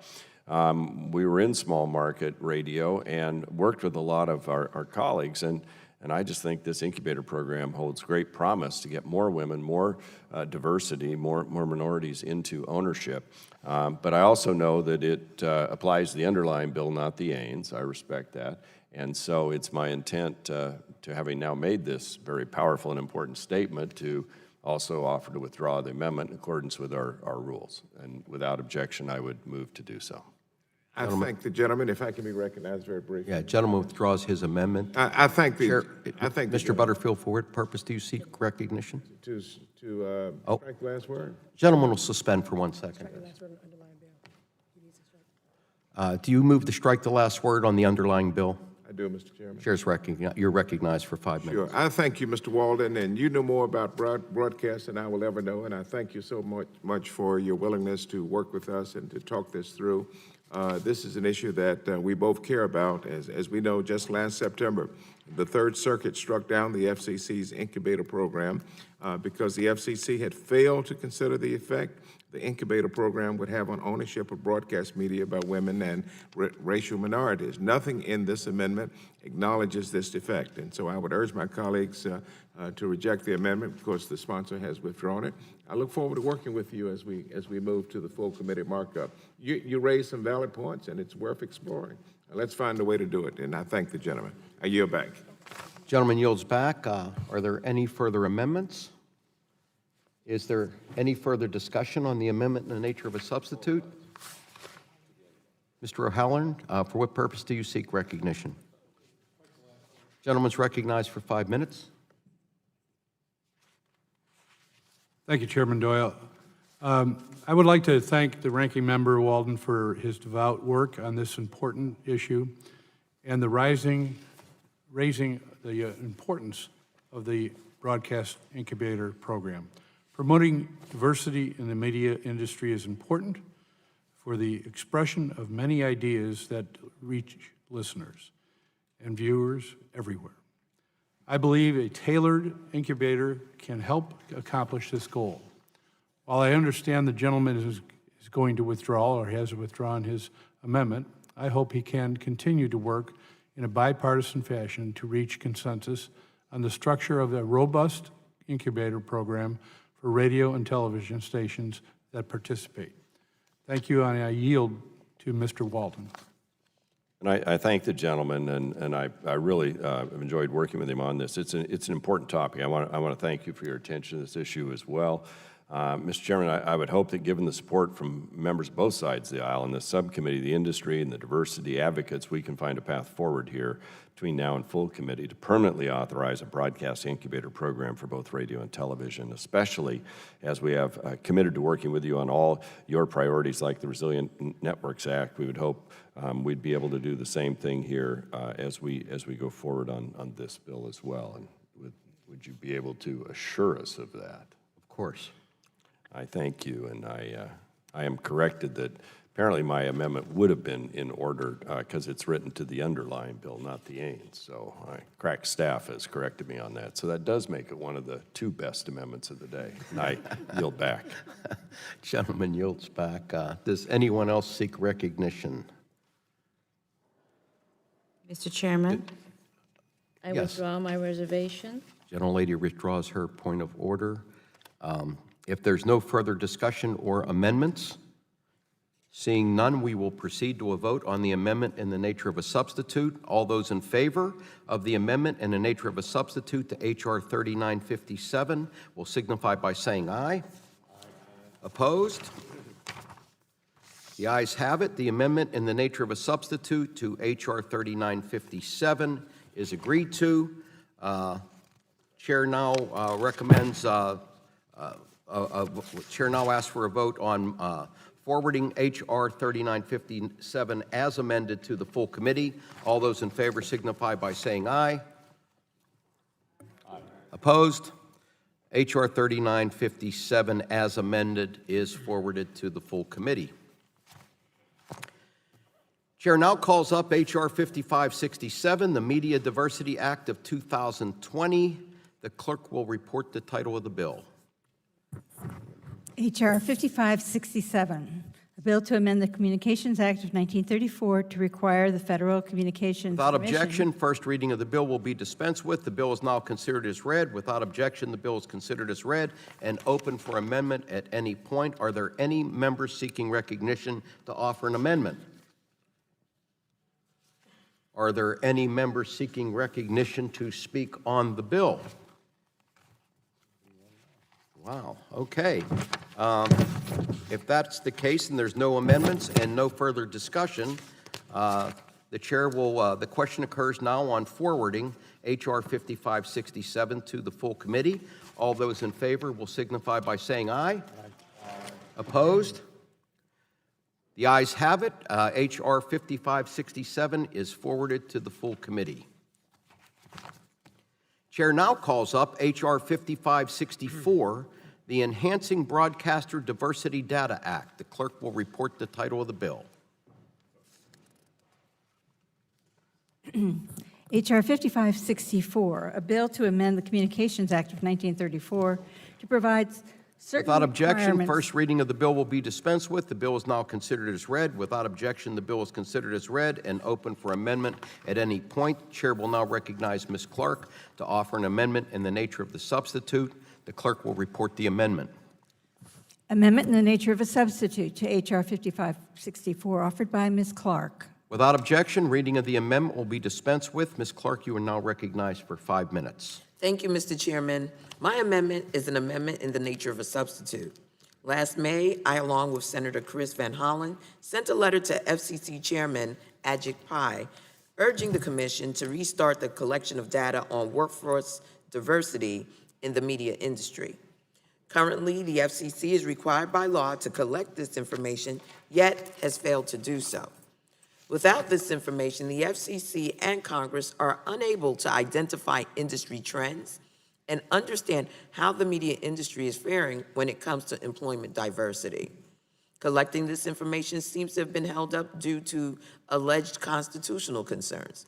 However, the FCC in 2004, under Republican Chairman Powell, unanimously concluded that the FCC is, and I quote, directed by statute to require the submission of such reports by broadcast television stations and MVPDs. Furthermore, the FCC has the authority to require employment reports for all broadcasters and MVPDs and would exercise that authority even if not required by statute to do so, unquote. I shouldn't have to explain why diversity is so critical in the media industry. Representation matters in the most basic but important respects. The people behind the scenes can influence the programming that we see and hear, and that programming plays a critical role in our democratic process and influencing people's perspectives. This was one of the key conclusions 50 years ago by the Kerner Commission, which found that the media's portrayal of people of color and race relations had intensified social discord. The Kerner Commission stated that the overwhelmingly white media had, quote, too long basked in a white world looking out of it, if at all, with white men's eyes and white perspective, unquote. The Kerner Commission recognized that the state of the media at that time was no longer good enough and that the, quote, painful process of readjustment that is required for the American news media must begin immediately, unquote. The Kerner Commission understood the need for diversity, and the need continues to this very day. I hope we have made progress in the employment of women and people of color in the media marketplace, but unfortunately, we don't have any data to understand employment demographic trends. That is because the FCC has failed to collect the data for nearly 20 years. This is extremely unfortunate. It's the reporters, producers, and executives that can influence programming decisions, which stories it covers, and importantly, how to cover a story. That's why this bill directs the FCC to finally, 15 plus years later, collect the data and that is statutorily mandated to do. This bill also requires the FCC to first finish the rulemaking it initiated over 15 years ago to determine its policies on whether the data should be publicly accessible.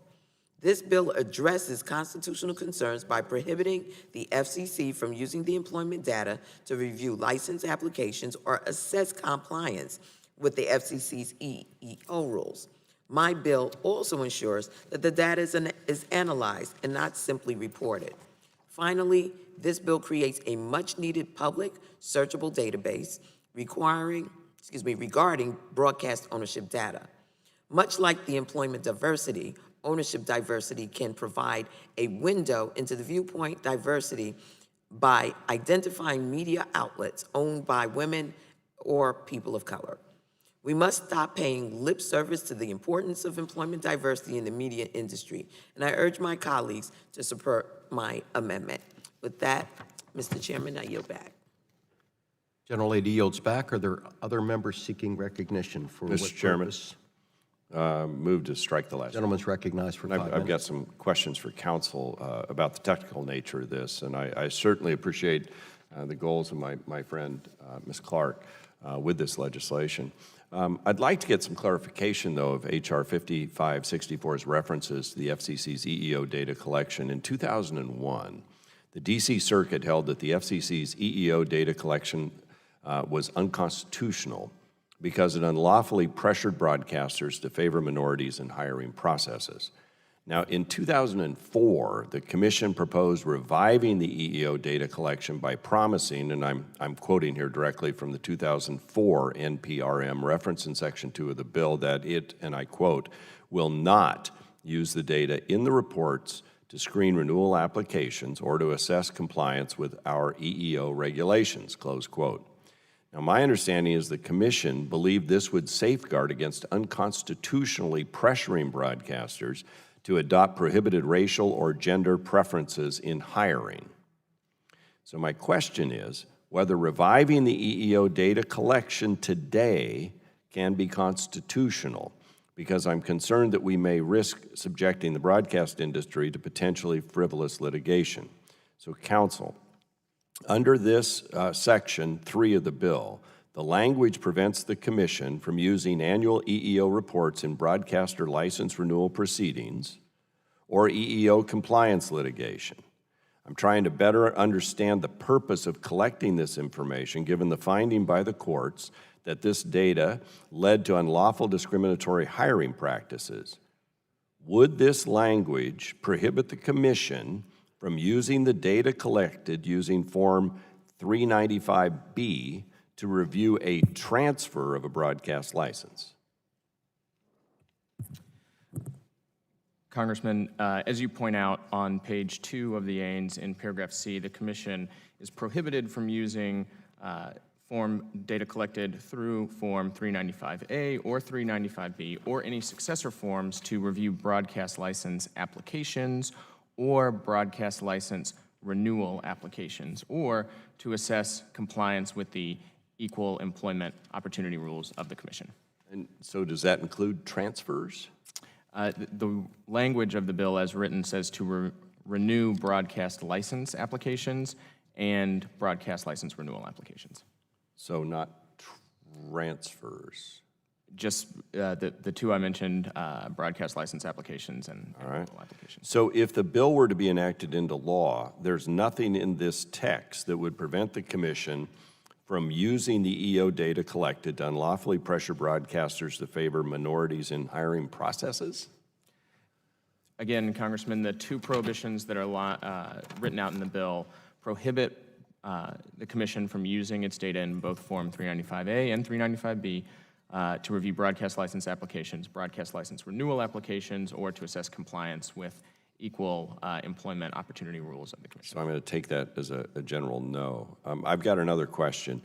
The D.C. Circuit in 2001 and the FCC in 2004 both recognized that the old annual reporting requirements created too great a risk of third-party litigation that would pressure broadcast licensees to unlawfully use race or gender-based hiring preferences. Today, under the FCC's existing rules and several robust voluntary industry initiatives, broadcasters and cable providers lead the way in their recruiting outreach to all qualified candidates. Council, does this bill exempt broadcasters who widely distribute job vacancy notices and already fulfill the FCC's EEO rules regarding recruiting initiatives from complying with this new EEO data reporting obligation? I'm sorry, just to rephrase So the question does this so that I bill understand it. exempt broadcasters who widely distribute job vacancy notices and who already fulfill the FCC's EEO rules regarding recruiting initiatives from complying with this new EEO data reporting obligation? Does it exempt them if they do those things?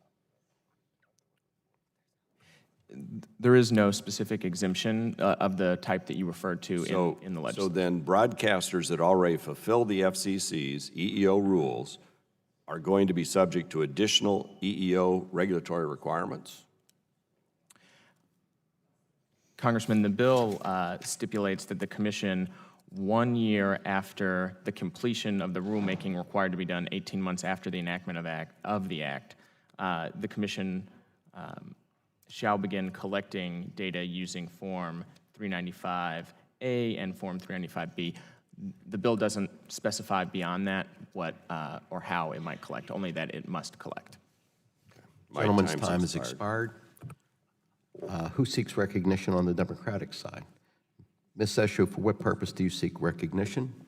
To move to strike the last word. You're recognized for 5 minutes. Thank you, and I yield my time to Congresswoman Clark. I thank the gentlelady for yielding. I understand that some of my colleagues seem to believe that the mere reporting of employment data is unconstitutional. No court has seriously questioned the constitutionality of collecting demographic employment data collection or invalidating the collection of that data on constitutional grounds. Instead, the courts have already held that the FCC cannot implement an EEO recruitment program that will pressure broadcasters into recruiting and hiring women and people of color. Nothing in the Communications Act or this bill requires the FCC to pressure broadcasters into recruiting and hiring women and people of color. Instead, the bill prohibits the FCC's use of the data to determine EEO compliance or deny license renewals. But demographic information is critical for the Commission to achieve its mission in other areas. Excuse me. For example, the FCC has an obligation to review its media ownership rules every 4 years. The Commission's most recent order was struck down by the Third Circuit, in part because the FCC failed to adequately consider the effect of the rule changes on female and minority ownership. As the FCC stated in the court, quote, "No data on female ownership was available," unquote. This bill will require the Commission to collect that data. It has been a long-held goal of the Commission to promote diversity and localism in the media sector, and it is time that the FCC starts collecting the data to do so. With that, I yield back to the gentlelady. Does the gentlelady yield back? Yes. Gentlelady yields back. Mr. Johnson, what purpose do you seek recognition? Mr. Chairman, move to strike last word. Recognized for 5 minutes. Thank you, Mr. Chairman. I yield whatever time he may need to our ranking member, Mr. Walton. And I thank the gentleman from Ohio. And counsel, to the point Ms. Clark just raised on the ownership data, is it not true that the FCC already collects that kind of ownership data under the law? Congressman, I think that's a question about what not a question about what's in the bill. What ownership data are you specifically referring to?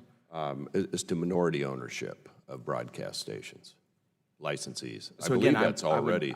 I would specify that this bill requires under law for the Commission to collect 1 year after the conclusion of the 18-month further or fourth notice of proposed rulemaking to begin collecting data using FCC Form 395A and 395B or a successor form. Right, but now I'm going back in history here. When I was a licensee, it seems to me we had to file reports every year about ownership and who the owners of the company were.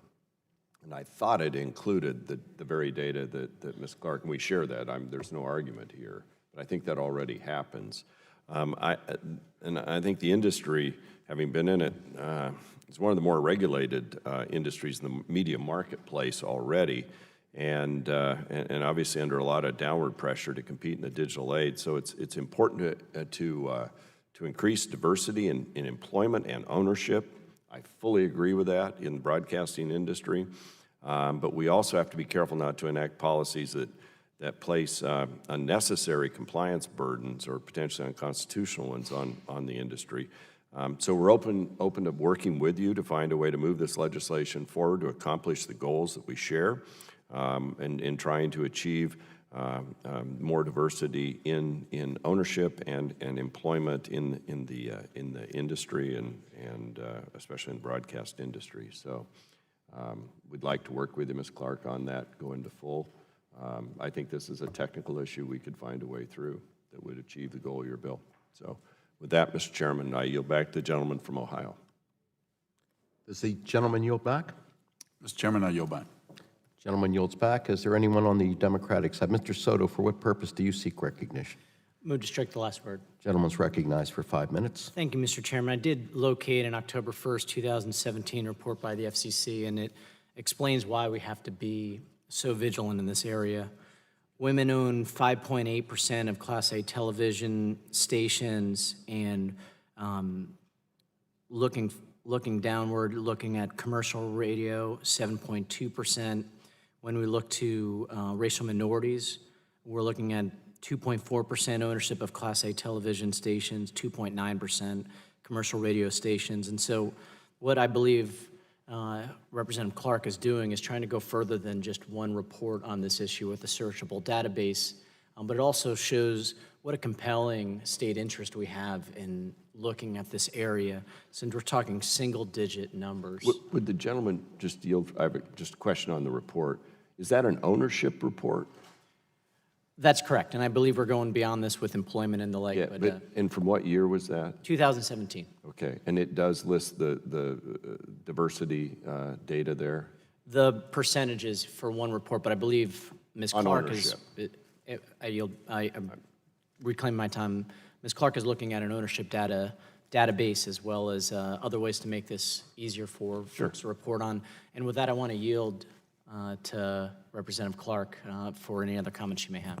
Thank you, my colleague. Let me just say this is a rule that the FCC is not complied with. So why don't we just start from there? But collecting employment demographic data should not be controversial. This bill simply asks for broadcasters and MVPDs to provide data that will help us understand the media industry better. 50 years ago, the Kerner Commission found that the media's portrayal of people of color and race relations had intensified social discord. This was in part because of the overwhelming number of white men in control of media outlets. Times change, and hopefully things have improved. But without collecting demographic information, we cannot determine to what extent and for what reasons. I hope that there's bipartisan support for understanding the current demographic makeup of the media market so that we can have a discussion about diversity and localism that is informed by fact and not conjecture. With that, I yield back to the gentleman from Florida. I thank Representative Clark for yielding back. And just to conclude, when we're looking at AM radio ownership, FM radio ownership, and television ownership of far less than 10% for women across America, and among minorities in many cases other than some of the low-powered television stations owning less than 10% of all stations, we know there's going to be an issue with employment and with ownership. And so there's definitely a compelling state interest for us to continue to look at both ownership in a more open and transparent way, and particularly to look at the employment too. And with that, I yield. Yes, I yield to I thank the gentleman. From California.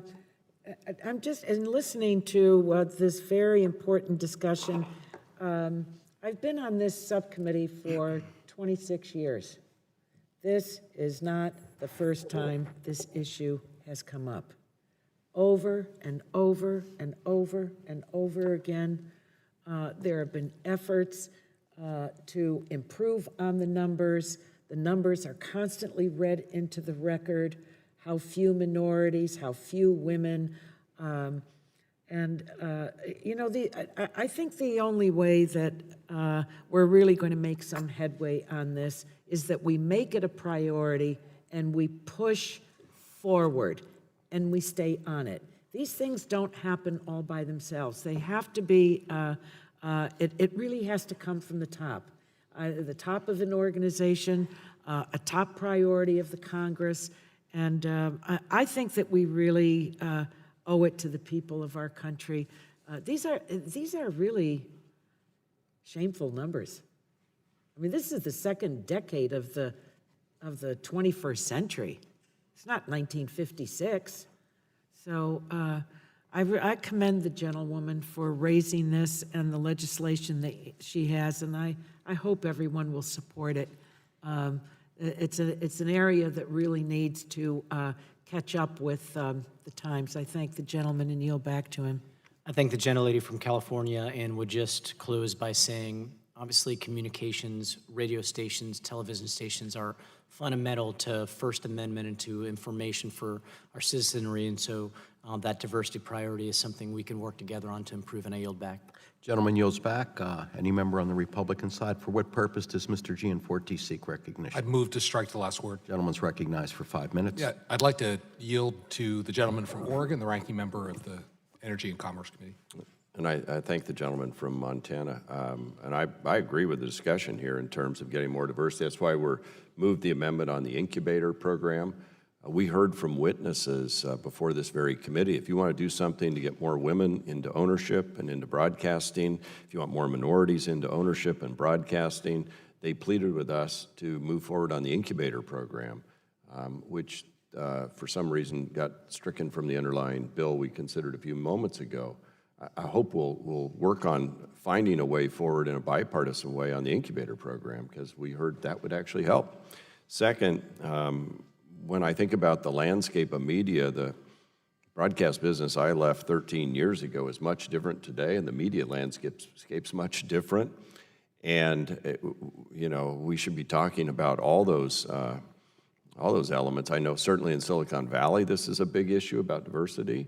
And when you think about Facebook and Twitter and all, and the impact they have in providing information, this is something maybe we should be looking at in a broader lens than just in broadcast.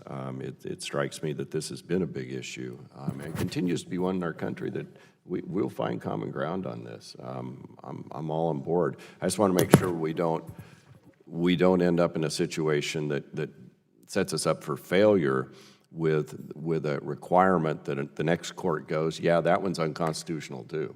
And so that's all I'm trying to figure out here is how do you thread this needle and get it right? And so we look forward to working with Ms. Clark and others. We share this concern about increasing diversity, about increasing ownership, and moving forward in this space. It's long overdue. I yield back, gentleman from Montana. Mr. Chairman, I yield back. Gentleman yields back. For what purpose does Mr. Welsh seek recognition? To address the... Gentleman moves to strike the last word. Gentleman's recognized for 5 minutes. No, I just want to thank Mr. Walden and Ms. Clark. This is about just getting information, so that's going to be really helpful and advance the reality of whether we're making progress or we aren't. So diversity, I think, is really beneficial. But you also make another point. Localism is really beneficial, and you come from that background.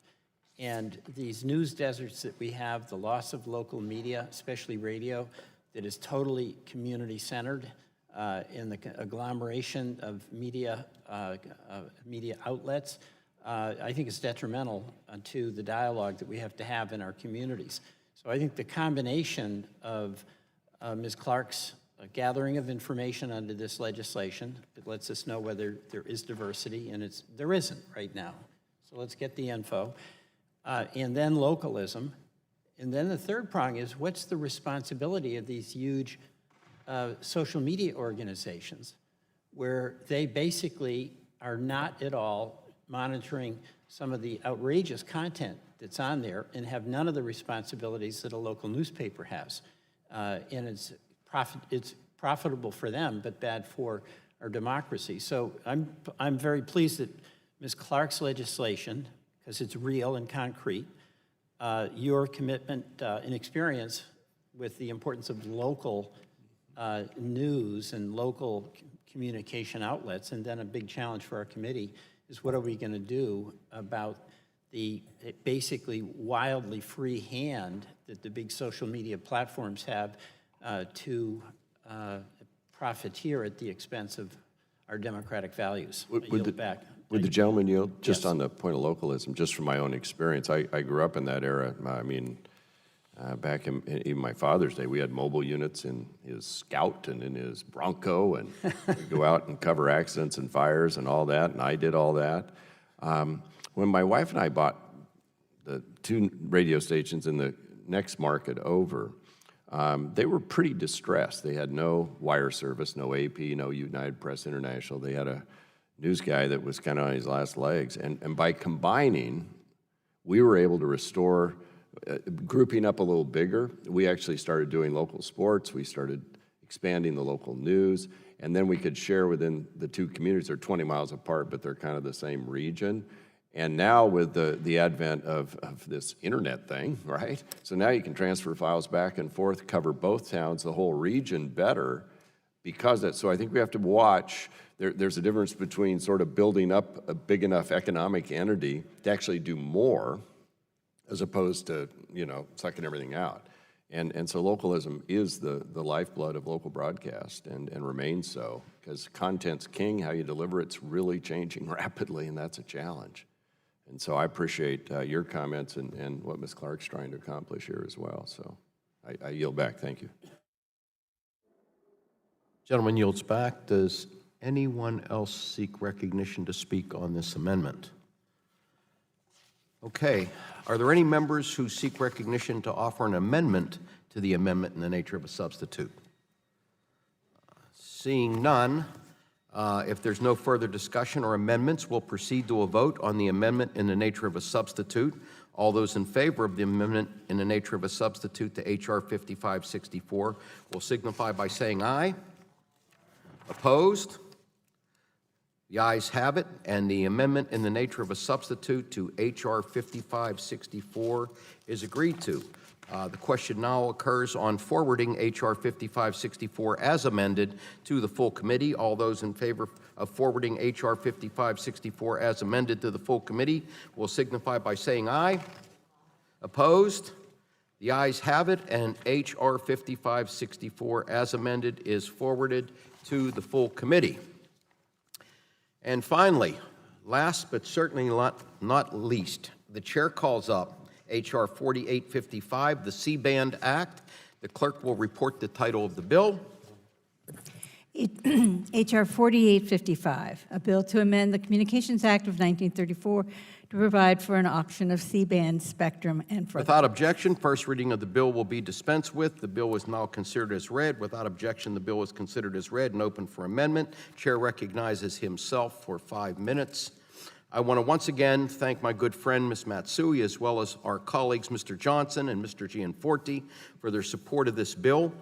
We introduced this legislation because we all believed that this spectrum auction presents a golden opportunity to address some of our nation's most pressing communication needs. I remain committed to fixing the problems we have talked about in this subcommittee for more than a decade, such as rural broadband deployment, which I know my colleagues, Mr. Johnson and Mr. Gianforte, care deeply about, rural telehealth, public safety communications, next generation 911, digital opportunity and inclusion, and closing the digital divide. Because there are no other sources of revenue on the horizon to pay for these priorities, and as we have talked about time and time again, these are not problems the private sector has an incentive to do on their own. Capturing revenue from this auction remains our best chance at addressing these problems for the foreseeable future. Legislation also gives us the opportunity to equip the FCC with the legal authority it needs to conduct this auction without the uncertainty of using novel methods or treading through murky legal waters. As we heard at our hearing on the C-band, the threat of litigation and the threat of delay because of it remains high. Legislation also gives C-band dependent users such as broadcasters, cable providers, and public radio assurances that satellite providers will offer continuous service through the transition as well as after an auction occurs. These services rely on C-band satellites to distribute their content to hundreds of millions of Americans every moment of the day. Ensuring that mid-band spectrum gets to market is important and timely concern. This spectrum will be critical to the deployment of next-generation 5G services. However, it seems irresponsible that we would put the interest of 4 foreign satellite companies above those of the American people. And I, for one, have no interest in appeasing the interest of predatory private equity firms looking for a handout. This auction needs to work for all Americans. I'm happy that we're moving this legislation forward today and that we are continuing to work together towards a compromise. Are there members seeking recognition on the Republican side? Chair recognizes my ranking member, Mr. Latta, for 5 minutes. Well, thank you very much, Mr. Chairman. Move to strike the last word. Gentleman's recognized for 5 minutes. Thank you very much, Mr. Chairman. Today we're examining the Chairman's C-band Act, which, as the Chairman recognized, is a placeholder bill in an effort to move forward on legislation to capture revenue from a future C-band spectrum auction. When we had a C-band legislative hearing last year, I stated that in order to legislate the swath of spectrum for mobile terrestrial wireless service, we must consider the following: the technical steps necessary to protect incumbent programming services, how to get spectrum cleared as quickly as possible and make it available to the industry to deploy it, how to ensure a fair and transparent process, and how to ensure that the U.S. maintains its leadership in 5G. These considerations still hold true today. I am pleased that the FCC has begun to take steps to proceed to auction the C-band spectrum by the end of this year, and we have to make sure that whatever legislation comes out of this committee does not delay that auction. We cannot wait to get this critical mid-band spectrum to market as our nation's wireless carriers are competing globally to secure U.S. leadership in 5G. I look forward to working with the Chairman to see if we can find agreement on a path forward on this important matter before we go to full committee markup. And with that, Mr. Chairman, I yield back. I recognize my friend, the gentleman from Montana. Thank you, sir. Thank you for yielding. I want to thank Chairman Doyle and Mr. Latta for their leadership on this. 5G will come to rural America if and only if different bands of frequencies are put to good use. And my understanding is that mid-band spectrum is particularly important for this purpose. The C-band provides the right mix of capacity and coverage that will enable network operations to deploy into rural America. I appreciate Chairman Pai's leadership in making the auction of the C-band public, which my bill required, and ensuring that these critical airwaves get to wireless providers as quickly as possible. I still believe this bill can be improved to capture some of the proceeds from this auction, which could be used for critical priorities, including expanding reliable broadband service to bridge the digital divide, particularly in rural America. I remain committed to working with Chairman Doyle and the rest of the committee to determine the best use of the auction proceeds and appreciate that our legislation was included in this markup. With that, I yield back to the gentleman for Ohio. Would any other members on our side like to claim my time? Recognize my friend, the gentleman from southeastern Ohio. Thank you for yielding, and I appreciate the time. You know, as I've stated before, the question is not whether this important mid-band spectrum should be repurposed, but what process the FCC should use to transition C-band spectrum from satellite to terrestrial wireless broadband use. We all agree that it's in America's best interest and vitally important that we win the race to 5G, and access to mid-band spectrum is an essential component of that. As a lead sponsor of the C-band Act, I commend the FCC on their decision to hold a public auction and their ongoing efforts with incumbent license holders on plans to relocate quickly and efficiently while also protecting C-band dependent users, as this legislation would also currently require. It's important that the FCC continue moving forward with their auction order and that they have the resources they need for a successful auction that empowers providers to deploy 5G networks. However, before rural America can benefit from 5G, we must continue working diligently to close the urban-rural digital divide. I strongly believe taxpayer resources should be used to meet the needs of American taxpayers first and foremost. And I am fully supportive of Congress and especially this committee working together to find a solution that would enable auction proceeds to be used for telecommunications priorities such as greater broadband deployment to rural areas. So I voice and echo my concerns and agreement with my colleagues. Everybody's pressing for that, and I yield back. Thank you much, Mr. Chairman, and at this time I yield back the balance of my time.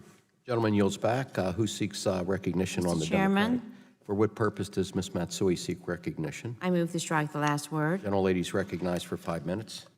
Since I introduced my Win 5G Act, I have believed legislation is necessary to address the C-band.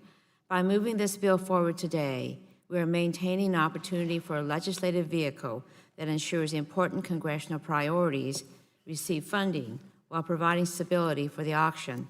The proceeds from this auction can and should be used to support critical public safety infrastructure and expand rural broadband. Our window to act is closing, and I look forward to continuing discussions on this important bill as we head toward a full committee markup. Thank you, Mr. Chairman. I yield back my time. Gentlelady yields back. Mr. Walden, for what purpose? Okay. Anyone on the, Mr. Welch, for what purpose do you seek recognition? Well, I want to thank all the sponsors, and I'm a co-sponsor of this legislation. Wish to strike the last word? I'm sorry. Gentleman's recognized for 5 minutes. Thank you very much, Mr. Chairman. This may be the most important thing that we do for rural broadband. We've got a unity of interest here, whether you're a Republican or Democrat. If you represent rural America, you're not getting the broadband service that you need. This C-band auction is an opportunity to get funds that can pay for broadband build-out in rural America. I want to thank Chairman Pai for making the first decision that it's going to be a public auction. Number two, I want to thank the sponsors of this legislation for moving this forward. And then third, I want to address, Mr. Latta, the issue you raised, which I think is a good one. We don't want to delay. The delay is not going to come because Republicans or Democrats on this committee want to slow walk it. We're all united in our goal to get rural America wired and to not have discriminatory treatment between rural and urban America. There is a threat. It's hedge funds. And Mr. Chairman, I have an article that was in Barron's magazine that I'd like to make part of the record and pass out to my colleagues. Without objection, so ordered. But these four companies, number one, they're foreign. Number two, they didn't pay for the spectrum. They were essentially loaned the spectrum in order to do the satellite business. That's fine. But now they are putting the squeeze on taxpayers to pay them for something they don't own. It really boils down to that. And they got busted with folks on your side, Mr. Walden and our chairman and Ms. Matsui, who called out what it was. But now what you're seeing in the Barron's article is that a hedge fund, Appaloosa Capital, David Tepper, has made a bet. He's bought 7.4% interest in Intelstat. And his bet is that they can get the muscle to get the political and financial backing to essentially thwart the intent of this bill, which would be that the auction funds are dedicated to the public good. There are a couple of other hedge funds joining him in that effort. So the delay, if it's going to come, will be because three, I'm sure, very smart, very shrewd investors are making a bet that they can make money not by creating value, which is what we hope our good entrepreneurs do, but by denying opportunity to rural America. That's literally what it boils down to. And the question for this committee is, will we let David Tepper and these hedge fund folks get away with it? That's the question. We want rural broadband. We need it. We defend rural America, and it is getting left behind.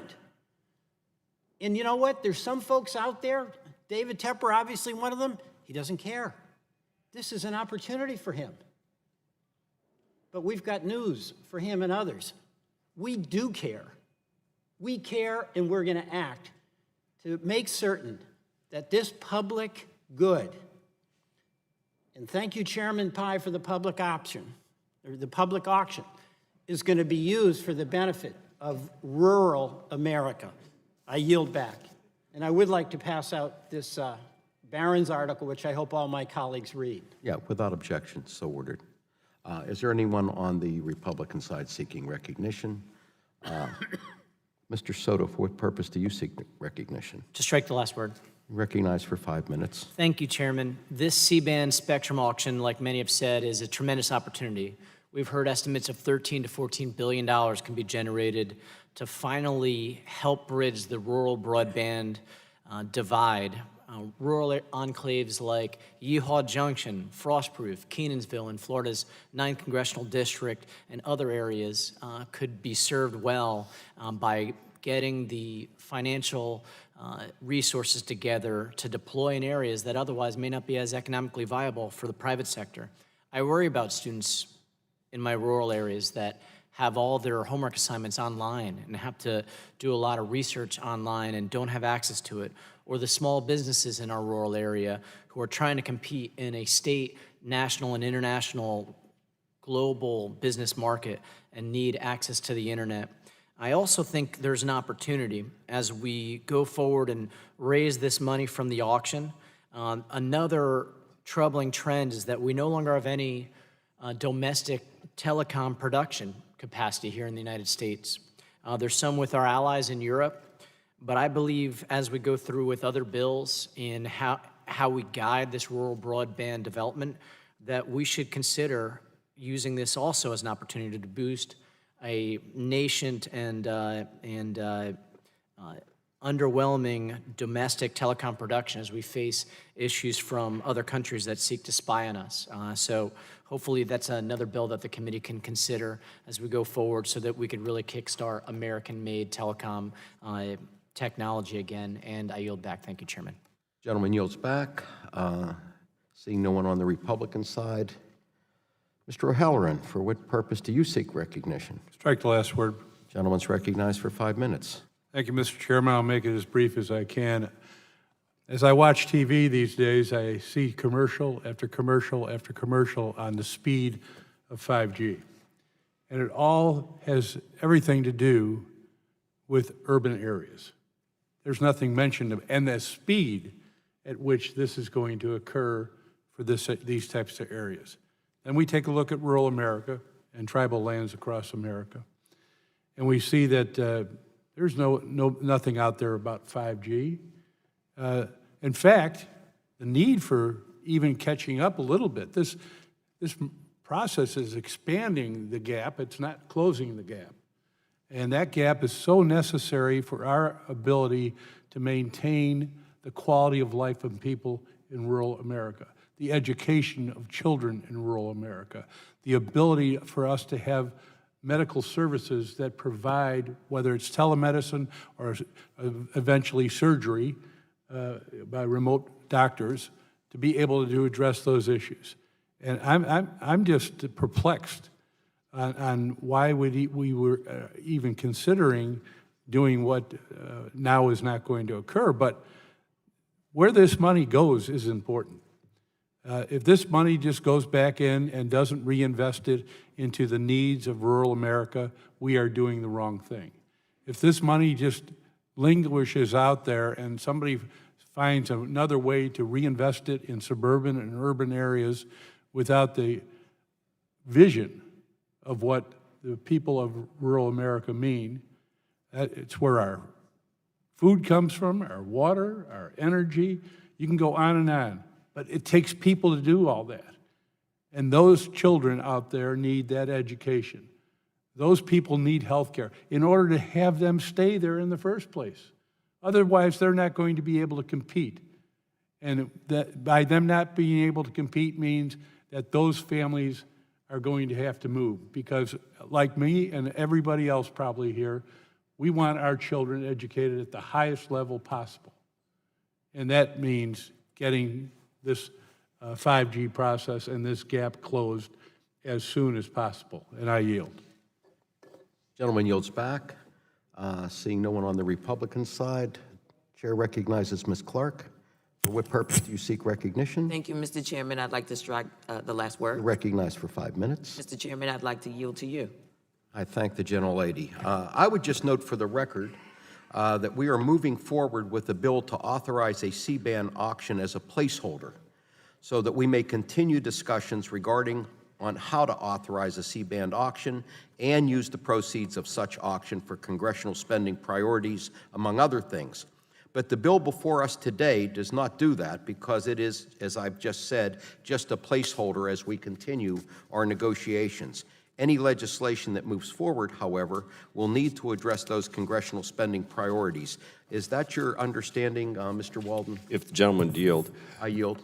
Yeah, it is, Mr. Chairman. That's my understanding of the action we're taking today, and that we'll continue to work together between now and the full committee markup to see if we can come to an agreement.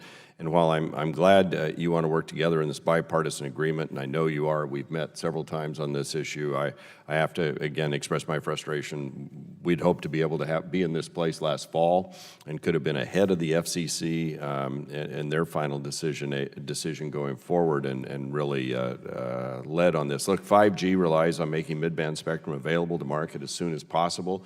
We all agree on this. Ms. Matsui was a leader on this years ago, trying to get us to this point. You know, we've been after this, and even upon returning the first part of this year, we reached out, our teams talked, and there were other priorities, obviously, on your side, but we kind of find ourselves here, and I'm worried about that timeline and how it slipped. But I do remain committed to working with you and your team to see if there is a legislative path forward. But as we have these conversations, we have to keep in mind the important goal is to ensure mid-band spectrum is made available as quickly as possible. My friend from Arizona, Mr. O'Halloran, summed it up well. I do recall when Mr. Ledger was here from T-Mobile, he made the case, because they have mid-band spectrum, that they did intend to build out in the rural areas. But you've got other companies that don't have that mid-band That's what we're trying to get to here. We want a successful auction and as soon as possible, and we got to keep our eye on the ball to get that done. So short answer, yes, Mr. Chairman, look forward to working with you and your team going forward. Hopefully we can find the right place here. And I yield back. Gentleman yields back to me. I just want to thank the gentleman for continuing to work with us on this issue. We agree that we want to see, we're not trying to slow down the auction by any stretch of the imagination. And I believe the things that we're talking about are going to give some certainty to the FCC to make sure that doesn't happen. But I know the gentleman agrees with me, as do members on both sides of the aisle, that it's important that we get a win for the American people on this too. So I look forward to working with you as we go to full committee. And I thank the gentleman, and I yield back. If there's no further discussion on the amendment in the nature, or on the amendment, the question now occurs on forwarding H.R. Oh. Yeah, so the question now occurs on forwarding H.R. 4855 to the full committee. Those in favor will signify by saying aye. Opposed? The ayes have it, and H.R. 4855 is forwarded to the full committee. Okay, without objection, the staff is authorized to make technical and conforming changes to the bills consistent with the actions taken by the committee today. The subcommittee now stands adjourned.